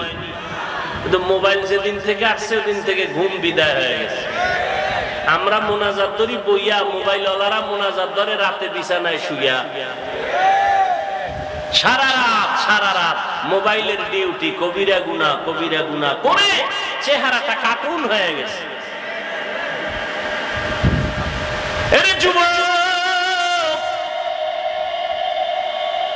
আল্লাহর কসম করে বলি, ভালো করে লিখে রেখে যুবক, এই দুনিয়ায় যত বন্ধু পেয়েছো সব বন্ধু স্বার্থপর। একমাত্র দুনিয়ার জমিনে তোমাদের নিঃস্বার্থ বন্ধু উলামায়ে কেরাম ছাড়া আর কেউ না আছে। যারা তোমাকে ভালোবাসে, ছায়া দেয়, স্বার্থ আছে, আঘাত লাগবে সদস্য পদের নাম কাটবে না, কল্লাটা কেটে ফেলবে। কিন্তু আমরা উলামায়ে কেরাম তোমাদের এত আপন, আমাদের কি পরিমাণ গালাগালি করো তাও আমরা জানি, আমাদের বিরুদ্ধে কি পরিমাণ ফেসবুকে লেখো তাও আমরা জানি। এরপর একটা গালি দেই না, কলিজা দিয়া দোয়া করি, ও দয়ার মালিক আমার কলিজার যুবকদের তুমি দিনের খাদেম বানায় দাও। কারণ নবীজিও যুবকদের জন্য বড় দোয়া করেছেন। নবী বলেন, বুড়ারা আমি মুহাম্মদের বিরোধিতা করেছে, আর যুবকেরা আমি মুহাম্মদের উপকার করেছি। আবু জাহিল নবীর বন্ধু না দুশমন? বুড়া। কি আবু লাহাব নবীর দুশমন বুড়া, আবু তালিব নবীর দুশমন বুড়া।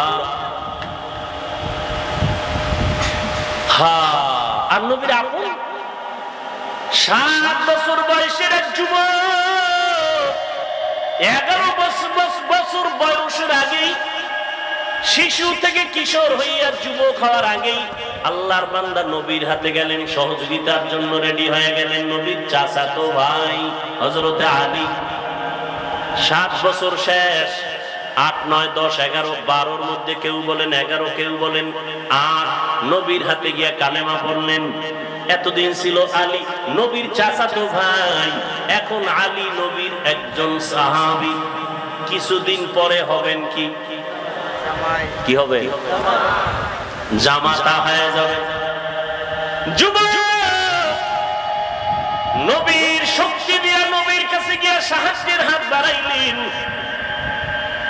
আব্দুল্লাহ ইবনে মাসউদ বকরির রাখাল, ময়দানে বকরি চড়ায়, রহমতের নবীকে দেখে রাস্তার পার্শ্ব দিয়ে হেঁটে যায়। নবীর পেটে ক্ষুধা লাগছে, আবু বকর সিদ্দিক নবীর সাথে আছেন। কেমন একজন নবী পাইলে রে বাবা, চিনলা না? ও কুষ্টিয়ার মুসলমান, তুমিও মুসলমান, আমিও মুসলমান, তোমার আমার আল্লাহ, তোমার নবী আমার নবী এক, তোমার ধর্ম আমার ধর্ম এক, তোমার কালেমা আমার কালেমা এক, তোমার কোরআন আমার কোরআন এক, তোমার কাবা আমার কাবা। কিন্তু দুঃখ,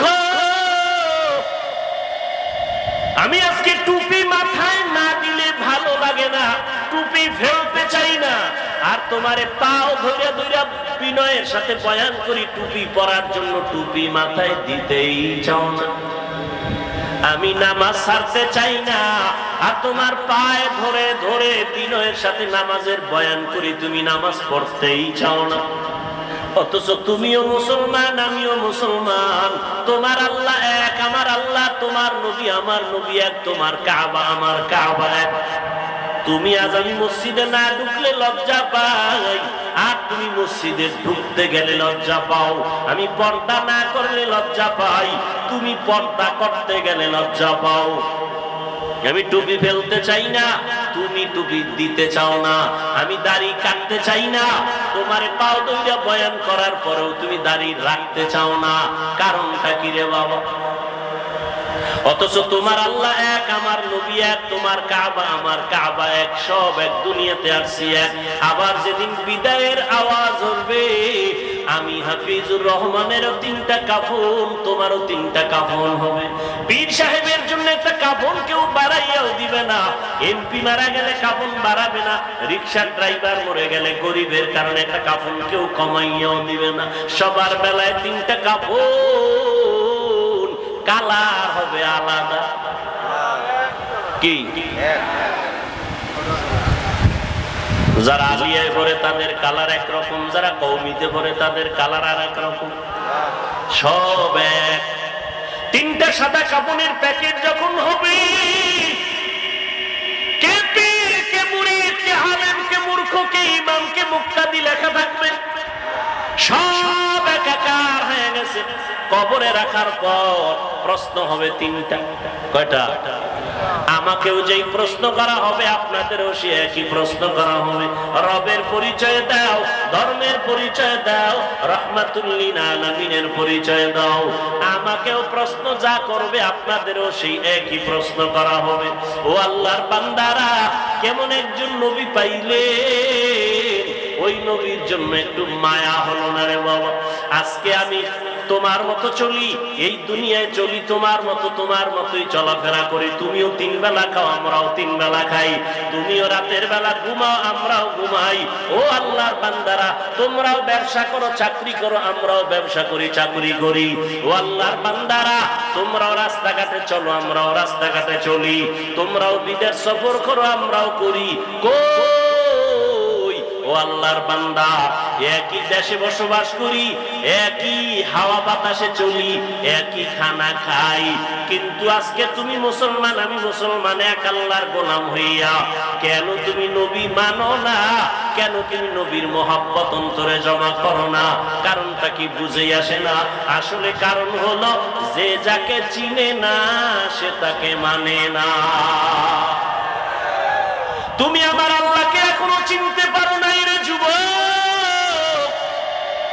তুমি নেতাকে চিনছো, নেতার জন্য তুমি জীবন দিয়া রাস্তায় বের হইয়া যাও। আর আমি আমার নবীরে চিনলাম, এই জন্য আমি নেতার জন্য জীবন দিতে চাই না, নেত্রীর জন্য চাই না, দলের জন্য চাই না। জীবনটা যদি দিতে চাই, আমার নবীর আদর্শের জন্য দিব। এনে নবীর আশিক উম্মতের দলেরা, রহমতের নবী আমার রাস্তা দিয়ে চলতেছেন, পাশে আবু বকর। হঠাৎ করে পেটে ক্ষুধা, পাশে চেটিয়াল ময়দানে বকরির পাল। আবু বকরকে বললেন, রাখালকে ডাকো। রাখাল এসে হাজির। এই রাখাল, আমাদের পেটে ক্ষুধা, তোমার এমন একটা বকরি আমগো দেও, একটু দুধ পান করবো, আমরা দহন করিয়া। রাখাল কয়, এই বকরির মালিক আমি না, অতএব আমি দিতে পারবো না। এবার নবী কয়, রাখাল শোনো, আচ্ছা ঠিক আছে, তাহলে দুধওয়ালা বকরি দেওয়া লাগবে না, এমন একটা বকরি দাও যেই বকরিটা মৃত্যু পর্যন্ত দুধ দিবে না। এরকম বকরি আছে না, দুধ দেয় না, এমন একটা বকরি দাও। রাখাল বলে, এই যে একটা বকরি আছে, এটা নেন, এর থেকে জীবনে দুধ আসবে না। রহমতের নবী বলে, আবু বকর দাঁড়ান। নবী যেই বকরির থেকে জীবনে দুধ আসবে না বলিয়া রাখাল দিল, রহমতের নবী ওই বকরির হাত দিলেন কোলানের ভেতরে, সাথে সাথে দুধ আসলো। নবী পান করলেন, আবু বকর করলেন, রাখালেরও করাইলেন। করানোর পরে কয়, রাখাল বকরিটারে আবার পালের মধ্যে দিয়া দাও। রাখাল দেওয়ার পরে যেই বকরি জীবনে দুধ দিবে না, এই লোকটা কে, তার হাত লাগা মাত্র দুধ আসলো। এতক্ষণ চিনে নাই, এতক্ষণ। ও ভাই, আমি রাস্তা দিয়ে হেঁটে আসতেছি, যে চিনে না হে ধাক্কা দিছে, হুজুর সরেন।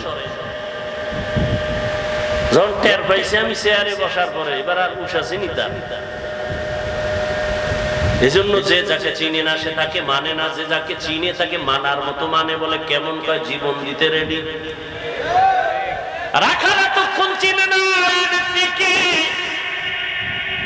যখনই দেখলো একটা বকরি জীবনে দুধ দিবে না, ওই বান্দার হাতটা দেওয়া মাত্র বকরি দুধ দিল, চিনে ফেললো এটা সাধারণ কোন মানুষ না, এটা পাওয়ারওয়ালা মানুষ। এই পাওয়ার আমার মধ্যে নাই। এই পাওয়ারের নাম হলো মুআজিজা। এই পাওয়ারের নাম কি? নবীদের বেলায় হলে মুআজিজা, ওলিয়া উলিয়াদের বেলায় হলে হবে কারামত। ভালো করে মনে রাখবেন, যেটা কখনো সম্ভব না, এইরকম কিছু অসম্ভব আল্লাহ যদি সম্ভব করেন, এটাকে আশ্চর্য ধরনের বলা হয়, অলৌকিক পাওয়ার বলে। এটা আল্লাহ ডাইরেক্ট আসমান থেকে জমিনে আইসা করবেন না, এটা কোন ব্যক্তির মাধ্যমে করবেন। গাছ কথা বলতে পারে না, একজনে প্রশ্ন করে কথা বলা শুরু হয়ে গেল, এটা তো সম্ভব না। আমার আল্লাহর দ্বারা সম্ভব। সব অসম্ভবকে সম্ভব করতে পারেন কে? আর এই অসম্ভবকে সম্ভব যে আল্লাহ করবেন, এটা আল্লাহ কুদরতের দ্বারা করবেন, কারো মাধ্যমে করবেন। নদীর মধ্যে দীর্ঘ বছর পানি নাই, শুকাইয়া গেছে নদী। একজন ব্যক্তির কাছে এলাকার মানুষ আইসা কয়, আমগো নদীতে পানি নাই। লোকটা বড় একজন আল্লাহর প্রিয় বান্দা, তিনি একটা চিঠি লিখলেন। চিঠির মধ্যে কি লিখছেন তিনি জানেন আর আল্লাহ জানেন। তিনি কয়, এই চিঠিটা নদীর মধ্যে ফেলে দাও। যখন চিঠি নিয়ে নদীর মধ্যে ফেলে দিল, দীর্ঘ বছরের শুকনা নদীর মধ্যে পানির জোয়ার শুরু হয়ে গেল। সুবহানাল্লাহ না? কি মনে হয় গাঞ্জা খেয়ে কথা কই না? চেহারা দেখলে তো মনে হয় না। একজনের তেঁতুল খায় কয় কেমন লাগে, কয় ঠোঁটের মিস কলে বুঝো না। কি মনে হয় আমরা গাঞ্জা খাই, ইয়াবা ট্যাবলেট খাই, বিড়ি টানি? তাহলে আমাকে মাথা খারাপ কেন বলেন? মাথা খারাপ তো তাদের হতে পারে যারা মদের বোতল নিয়ে দৌড়ায়, যারা গাঞ্জা খায়, ইয়াবা ট্যাবলেট খায়। কথা ঠিক? কেন বলেন হুজুরদের মাথা খারাপ? আল্লাহ বুঝার তৌফিক দান করেন। নদীর মধ্যে পানি জারি হয়ে গেছে, একটা চিঠি লিখে দিছে। এখন একটু যদি গভীর ভাবে জ্ঞান খাটান তো মাথা গরম হয়ে যাবে, কঠিন ভাবে গরম হবে। এটা কেমন কথা? চিঠি লিখে নদীর মধ্যে ফালায় দিছে, এইটার মধ্যে পানির জোয়ার শুরু হয়ে গেছে। এটা গাঞ্জা খাওয়া ছাড়া আর কোনো কথা? এটা ভালো মানুষ বিশ্বাস করে কেমনে? কয় কথাটা এটা এই কামটা ঘটাইছে কেটা? একজনে কানে কানে কয় এটা তাবলিগ ওয়ালারা ঘটাইছে। যদি কয় তাবলিগ, ওটা বিনা দলিলে কাফের। না না তাবলিগ না, কারা কয় সরমনায়, কত ডবল কাফের। তো কারা ঘটাইছে? কেন সরমনায় না, খুঁজতে খুঁজতে খুঁজতে খুঁজতে কয় না, এটা যে ঘটাইছে তিনি রসুলের কলিজার সাহাবী হযরত ওমর। এবার ক কাফের। ঘটনাটা কে ঘটাইছে? হযরত ওমর। কে সেই ওমর? কে সেই ওমর? 27 বছর বয়সে রাসূলের হাতে কালেমা পড়েছে। কয় বছর? কয় বছর? 27। কয় বছর? তাহলে যুবকেরা নবীর বিরুদ্ধে না পক্ষে? তুমি হারালে কি করো? নবীর পক্ষে চ্যাটিং করো। जिंदगी में बंदगी तू कर नहीं, जिंदगी में बंदगी तू कर नहीं, जिंदगी में बंदगी शर्मिंदा है, जिंदगी में बंदगी शर्मिंदा है। दुनिया में हो दुनिया का ताल्लुक़गार न हो,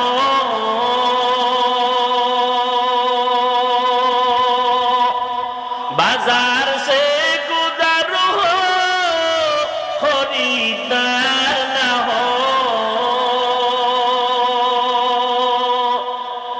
दुनिया में हो दुनिया का ताल्लुक़गार न हो, बाजार से गुजर हो खरीदार न हो। ये दुनिया एक मिसल कागज़ फूल है, ये दुनिया एक मिसल कागज़ फूल है, जिंदगी में बंदगी तू कर नहीं, जिंदगी में बंदगी तू कर नहीं, जिंदगी में बंदगी शर्मिंदा है, जिंदगी में बंदगी शर्मिंदा है, जिंदगी में बंदगी कुन बंदगी, जिंदगी में बंदगी शर्मिंदगी। वमा अरसलनाका इल्ला रहमतन लिल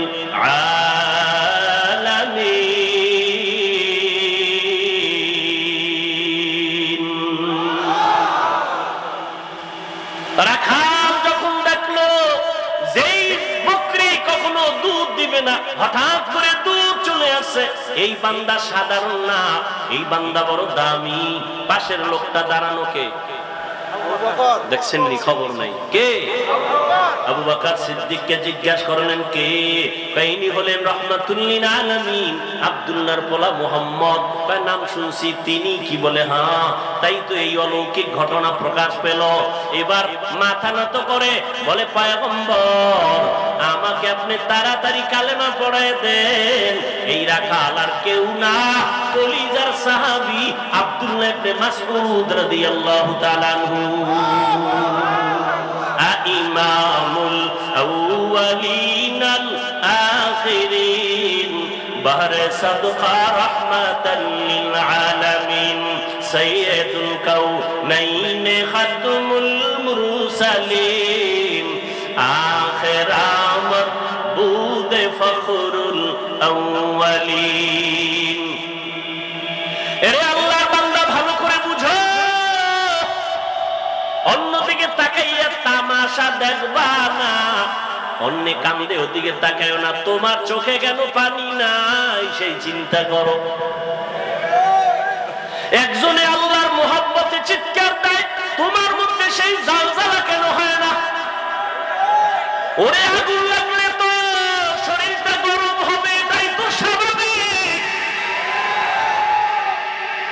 আগুন লাগলে তো গরম তাপ লাগবে, শরীর গরম হবে, এটাই স্বাভাবিক।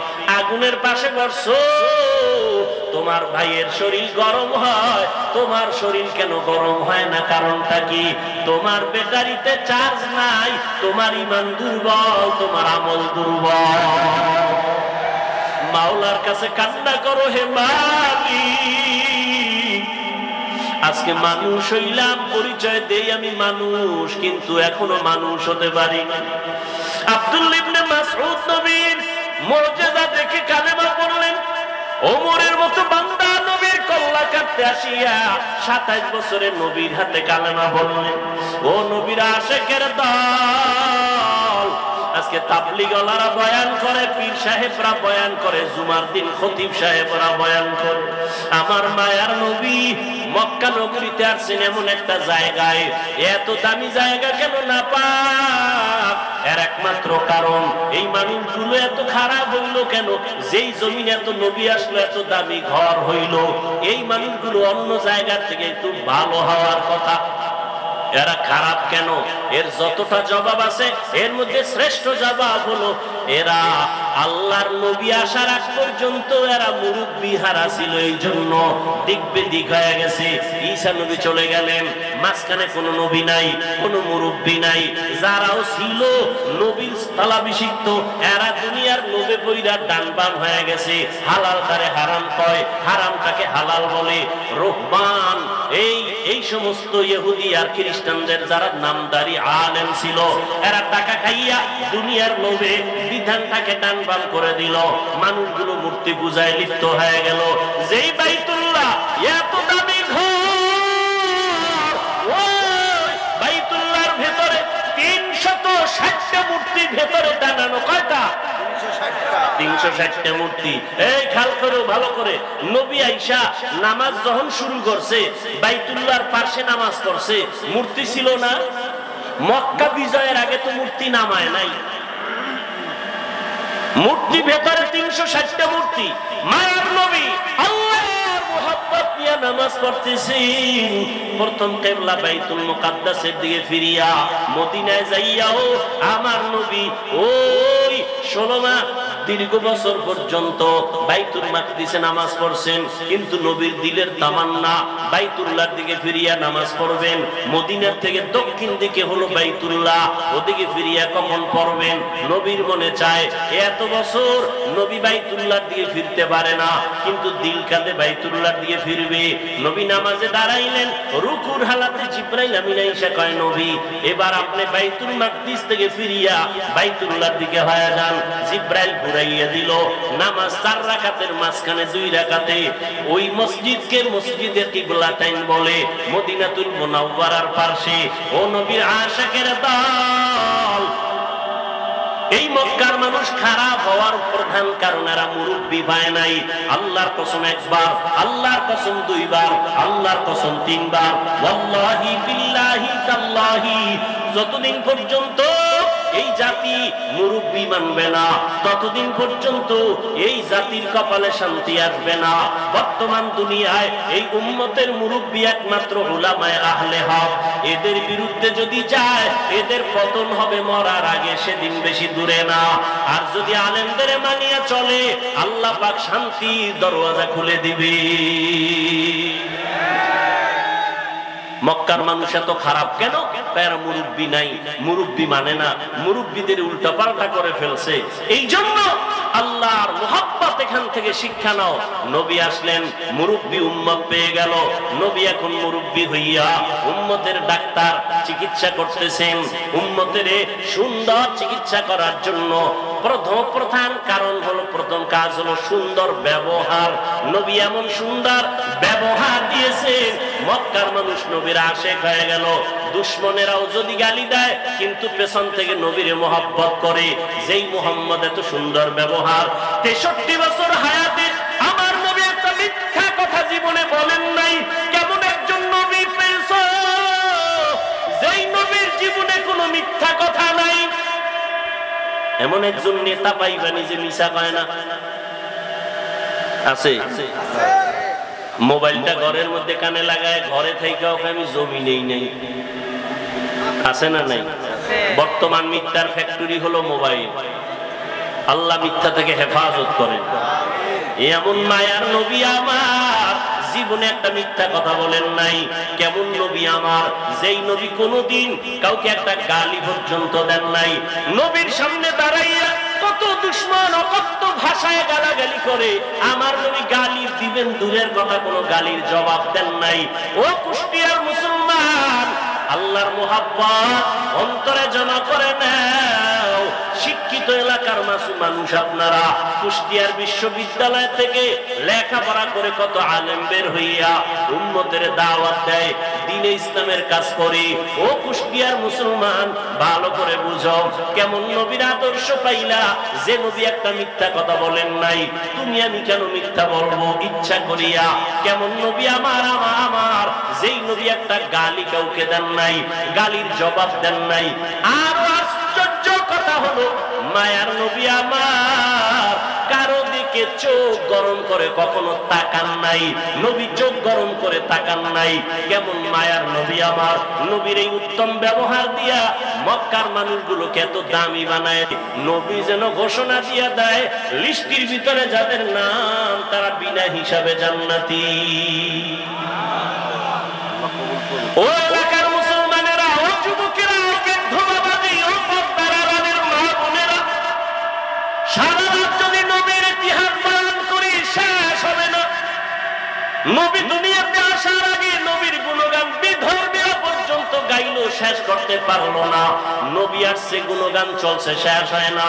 নবী চলে গেলেন ১৫০০ বছরের বেশি হলো, এখনো নবীর গুণগান শেষ হয় না। বক্তাও শেষ করতে পারে না, লেখকেরা লেখাও শেষ করতে পারে না। কিয়ামত পর্যন্ত নবীর গুণগান বক্তারা বলবে, লেখক লেখবে, শেষ হবে না। কিয়ামতের দিনও নবীর প্রশংসা চলবে। এরে নবীর উম্মতেরা, ওই নবীর আদর্শ ধারণ করো। আমি কুষ্টিয়ার শিক্ষিত মুসলমানকে জিজ্ঞাসা করব, নবীর রেখে যাওয়া সুন্দর আদর্শ ছাড়া আর কারো কাছে ভালো আদর্শ আসেনি? থাকলে একজনে দাঁড়ায় বলো, হাফিজ ভাই, আমাদের কুষ্টিয়া এলাকার ভেতরে মুহাম্মদের আদর্শ ছাড়া আরো কিছু লোক আছে, তাদের আদর্শ মুহাম্মদেরটার থেকেও ভালো।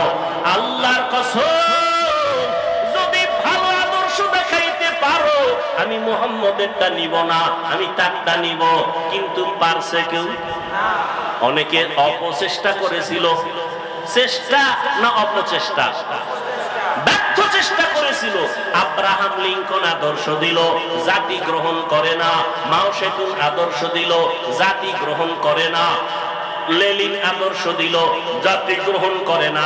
কার্ল মার্কস আদর্শ দিল, জাতি গ্রহণ করে না। বরং আওয়াজ উঠল দুনিয়ায়, কি আওয়াজ?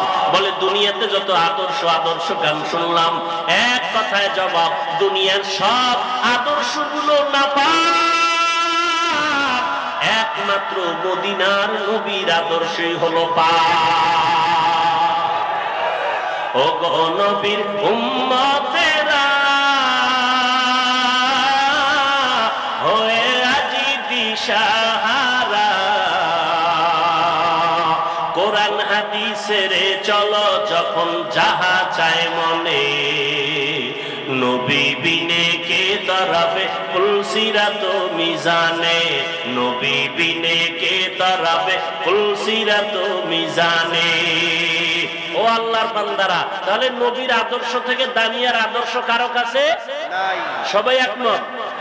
দ্বিতীয় প্রশ্ন, নবীজির আদর্শ যে রেখে গেলেন মানবে কারা? হিন্দু, ইহুদি, খ্রিস্টান? সবাই একটু জিহ্বা নাড়ায় আল্লাহ সাক্ষী, ফেরেশতারা লিখবে, বলো নবীর আদর্শ মানবে কারা? কোন দেশের মুসলমান? সারা দুনিয়া, শুধু কুষ্টিয়ার মুসলমান বাদ। হ্যাঁ, তাহলে নবীর আদর্শ হিন্দু মানবে না, বৌদ্ধরা মানবে না, ইহুদিরা মানবে না, খ্রিস্টানেরা মানবে না, তুমি মুসলমান মানবা। কিন্তু কই নবীর আদর্শে দাড়ি লম্বা হয় না কেন? নবীর আদর্শে টুপি মাথায় উঠে না কেন? নবীর আদর্শ মতো 5 বেলার নামাজ পড়ো না কেন? এটা কি শুধু হুজুরেরা করবে? ও আল্লাহর বান্দা, যদি বলো হুজুর, ও হাফিজ ভাই, আমরা পারি না, আপনারা পারেন, এবার আমি বলবো রে বাবা, তোমার মতো যুবক জীবনে মাদ্রাসায় পড়ে নাই, স্কুল কলেজে লেখাপড়া করে, জেনারেল লাইনে চাকরি করে, ব্যবসা করে, সত্য কথাটা স্বীকার করো, তোমার মতো যুবক জীবনে মাদ্রাসায় পড়ে নাই, এমন যুবক স্কুল কলেজ ভার্সিটিতে পড়ে, 5 বেলার নামাজ পড়ে আছে না নাই? আছে। আর কি ওয়াজ করবো বলো? এবার তুমি তোমারে জিজ্ঞাসা করো, তুমি কেন পারো না? ও কুষ্টিয়ার মুসলমান, তোমার মতো যুবক সন্তান র্যাব, আর্মি, পুলিশ, বিডিআরের চাকরি করে, 5 বেলার নামাজ পড়ে আছে না নাই? তুমি কেন পারবা না রে বাবা? তোমার মতো যুবক রাস্তায় গাড়ি চালায়, 5 বেলার নামাজ পড়ে, তুমি কেন পারবা না? বালিশে মাথা লাগায় একটু প্রশ্ন করো, তুমি কেন পারবা না রে বাবা? নদীর মধ্যে মাছ ধরে, নামাজ ছাড়ে না, তুমি কেন পারো না? তোমার আমার মতো কত যুবক তাকায় দেখো ময়দানে কৃষি কাজ করে, নামাজ পড়ে, তুমি কেন পারবা না? আসলে কি উলামায়ে কেরামের কথা মিথ্যা মনে করছো? আল্লাহর কোরআন নবীর কথা কি মিথ্যা মনে করছো নাকি বাবা? আমাকে আবার একটু জবাব দাও, আমার আল্লাহর কোরআন সত্য নাকি মিথ্যা? কত পার্সেন্ট সত্য? সবাই বলো। এবার আমাকে বলো, আল্লাহর ওই কোরআনে জান্নাতের বয়ান আসেনি? সত্য। জাহান্নামের বয়ান আসেনি? এবার বলো বাবা, ওই আল্লাহর কোরআনে জান্নাত জাহান্নামের বয়ান আছে, শুধু এতটুকু না, কারা জান্নাতে যাবে কারা জাহান্নামে যাবে আল্লাহ তাও বয়ান করেছেন। ইন্নাল আবরারা লাফি নাঈম ওয়া ইন্নাল ফুজ্জারা লাফি জাহিম। নেক আমল যারা করবে তারা জান্নাতের পথিক, যারা গুনাহ করবে তারা জাহান্নামের পথিক। ও আল্লাহর বান্দারা, জাহান্নামটা কেমন ভয়ঙ্কর, জান্নাতটা কেমন আরামের ঘর আমার আল্লাহ তাও বয়ান করেছেন। জান্নাতিন তাজরি মিন তাহতিহাল আনহার, এমন একটা জান্নাত আল্লাহ জান্নাত নেক আমলওয়ালাকে দিবেন, যেই জান্নাতে ঢুকলে কোনোদিন যুবকরা বুড়া হবে না, কালো থাকবে না, যেই জান্নাতে কোনো বাথরুম নাই, যেই জান্নাতে কোনো রোদের গরম, অসহ্যকর গরম নাই, যেখানে কোনো বিদ্যুতের লোডশেডিং নাই, ওই জান্নাত এমন আরামের জায়গা যেখানে শান্তি আর শান্তি আর শান্তি। আবারও জবাব দাও, এই জান্নাত পাবে কারা? গুনাহগার না নেক আমলওয়ালা? তোমার আমল কোথায় রে বাবা? আর যারা গুনাহ নিয়ে কবরে যাবে তাদের জন্য জাহান্নাম আল্লাহ বানায় রাখছেন। কেমন জাহান্নাম? আল্লাহ তাআলা কোরআনে বয়ান করেছেন, আল্লাতী তাত্তালিউ আলাল আফইদা, দুনিয়ার আগুন থেকে 70 গুণ জাহান্নামের আগুনের গরম হবে বেশি। ওই জাহান্নামটা গুনাহগারের জন্য, ওই জাহান্নাম এত ভয়ঙ্কর। দুনিয়ার আগুন হাতে লাগলে হাত জ্বলে পা জ্বলে না, পায়ে লাগলে পা জ্বলে হাত জ্বলে না। আল্লাহ বলেন জাহান্নামের আগুনে তোমার এত ভয়ঙ্কর আগুন, শরীরের যে কোনো জায়গায় লাগা মাত্র কলিজা পর্যন্ত গুনাহ হয়ে যাবে। ও যুবক, আজকে আমিও তো তোমার মতো একটা যুবক। আমি যদি তোমার মতো প্যান্ট শার্ট টাই লাগাইয়া দাড়ি কামাইয়া রাস্তায় ঘুরতাম, মাস্তানি করতাম, কেউ বাধা দিত না। টুপি মাথায় দিলে মাথা গরম হয়, তোমার থেকে কম বুঝি না, এরপরও কেন টুপি ফালাই না? দাড়ি রাখলে যৌবনের ভাব চলে যায়, এগুলো বুঝি, এরপরও কোনো দাড়ি কাটি না। ও যুবক, বেপরদায় চললে বড় যৌবনের ভাব মিটানো যায়, এরপরও কেন বেপরদায় চলি না? ও আল্লাহর বান্দারা, নামাজ পড়তে অনেক কষ্ট, শীতের দিন ফজরের সময় নামাজ পড়াবো আরো কষ্ট, এরপরও কেন নামাজ ছাড়ি না রে বাবা? এই লম্বা জামাটা পরলে শরীর গরম লাগে, বুঝি, তারপরও কেন এই পোশাকটা ফালাই না? এর একমাত্র কারণ আল্লাহর কোরআন পড়লাম, নবীর কথা দেখলাম, একটাও কোনো মিথ্যা নাই। অনেক বেঈমানেরা, পণ্ডিতেরা মিথ্যা প্রমাণ করার জন্য অপচেষ্টা করছে, আজও পর্যন্ত আমার মাওলার কথা একটা ভুল বের করতে পারে না। আছে বরং বহু বেঈমানেরা কালেমা পড়ে মুসলমান হয়ে গেল। ও যুবক বাবা, চিন্তা ভাবনা করিয়া কবরের দিকে যাও, একটু চিন্তা করো রে বাবা, আমার মাওলার কোরআন সত্য। আজকের বৈজ্ঞানিকরা বলে জমিন থেকে 9,30,00,000 মাইল উপরে হলো সূর্য। এই জমিনটা যত বড়, তার থেকে 13 লক্ষ গুণ বড় সূর্য। এই সূর্যটা রাতের বেলা নাই, দিনের বেলা ছিল, এখনো কেন এত গরম লাগে, সহ্য করা যায় না? আল্লাহর কথা মিথ্যা না রে বাবা। নবী বলেন কিয়ামতের দিন মানুষ, নারী আর পুরুষ সব উলঙ্গ দাঁড়াবে হাসরের মাঠে। সূর্যটা নিচে নেমে আসবে, সূর্যের গরমে জমিনটা তামা হয়ে যাবে। আম্মা জান আয়েশা রাদিয়াল্লাহু তাআলা আনহা দেখেন নবী একদিন তার রুমে বৈশা কাঁদতেছেন, যে নবীর কোনো গুনাহ নাই, সেই নবী কান্না করেন। আম্মা জান বলেন, ইয়া রাসূলুল্লাহ, আমার ভয় লাগে কোন বেয়াদবি করলাম কিনা, আপনি কেন কাঁদতেছেন? আমার নবী বলেন, আয়েশা, আপনি কোন বেয়াদবি করেন নাই, কেন কাঁদেন হে নবী? মায়ার নবী বলেন, আয়েশা, হাসরের ময়দানের কথা মনে পড়ে গেছে আমার। কিয়ামতের দিন আমার গুনাহগারের উম্মতের কি হালাত হবে। কেন ইয়া রাসূলুল্লাহ? নবী বলেন, আয়েশা, কিয়ামতের ময়দানে নারী আর পুরুষ সব উলঙ্গ দাঁড়াবে। কিয়ামতের দিন সূর্যের গরমে মাথার মগজগুলো টাস টাস করে ফেটে যাবে, জমিনটা তামা হয়ে যাবে। অন্যদিকে জাহান্নামের আওয়াজ, আবার আমার মাওলাও রাগান্বিত আওয়াজ দিবেন, লিমানিল মুলকুল ইয়াউম লিল্লাহিল ওয়াহিদিল কাহ্হার। আমার আল্লাহ তো রাগান্বিত হবেন, হাসরের ময়দানটা থর থর করে কেঁপে উঠবে।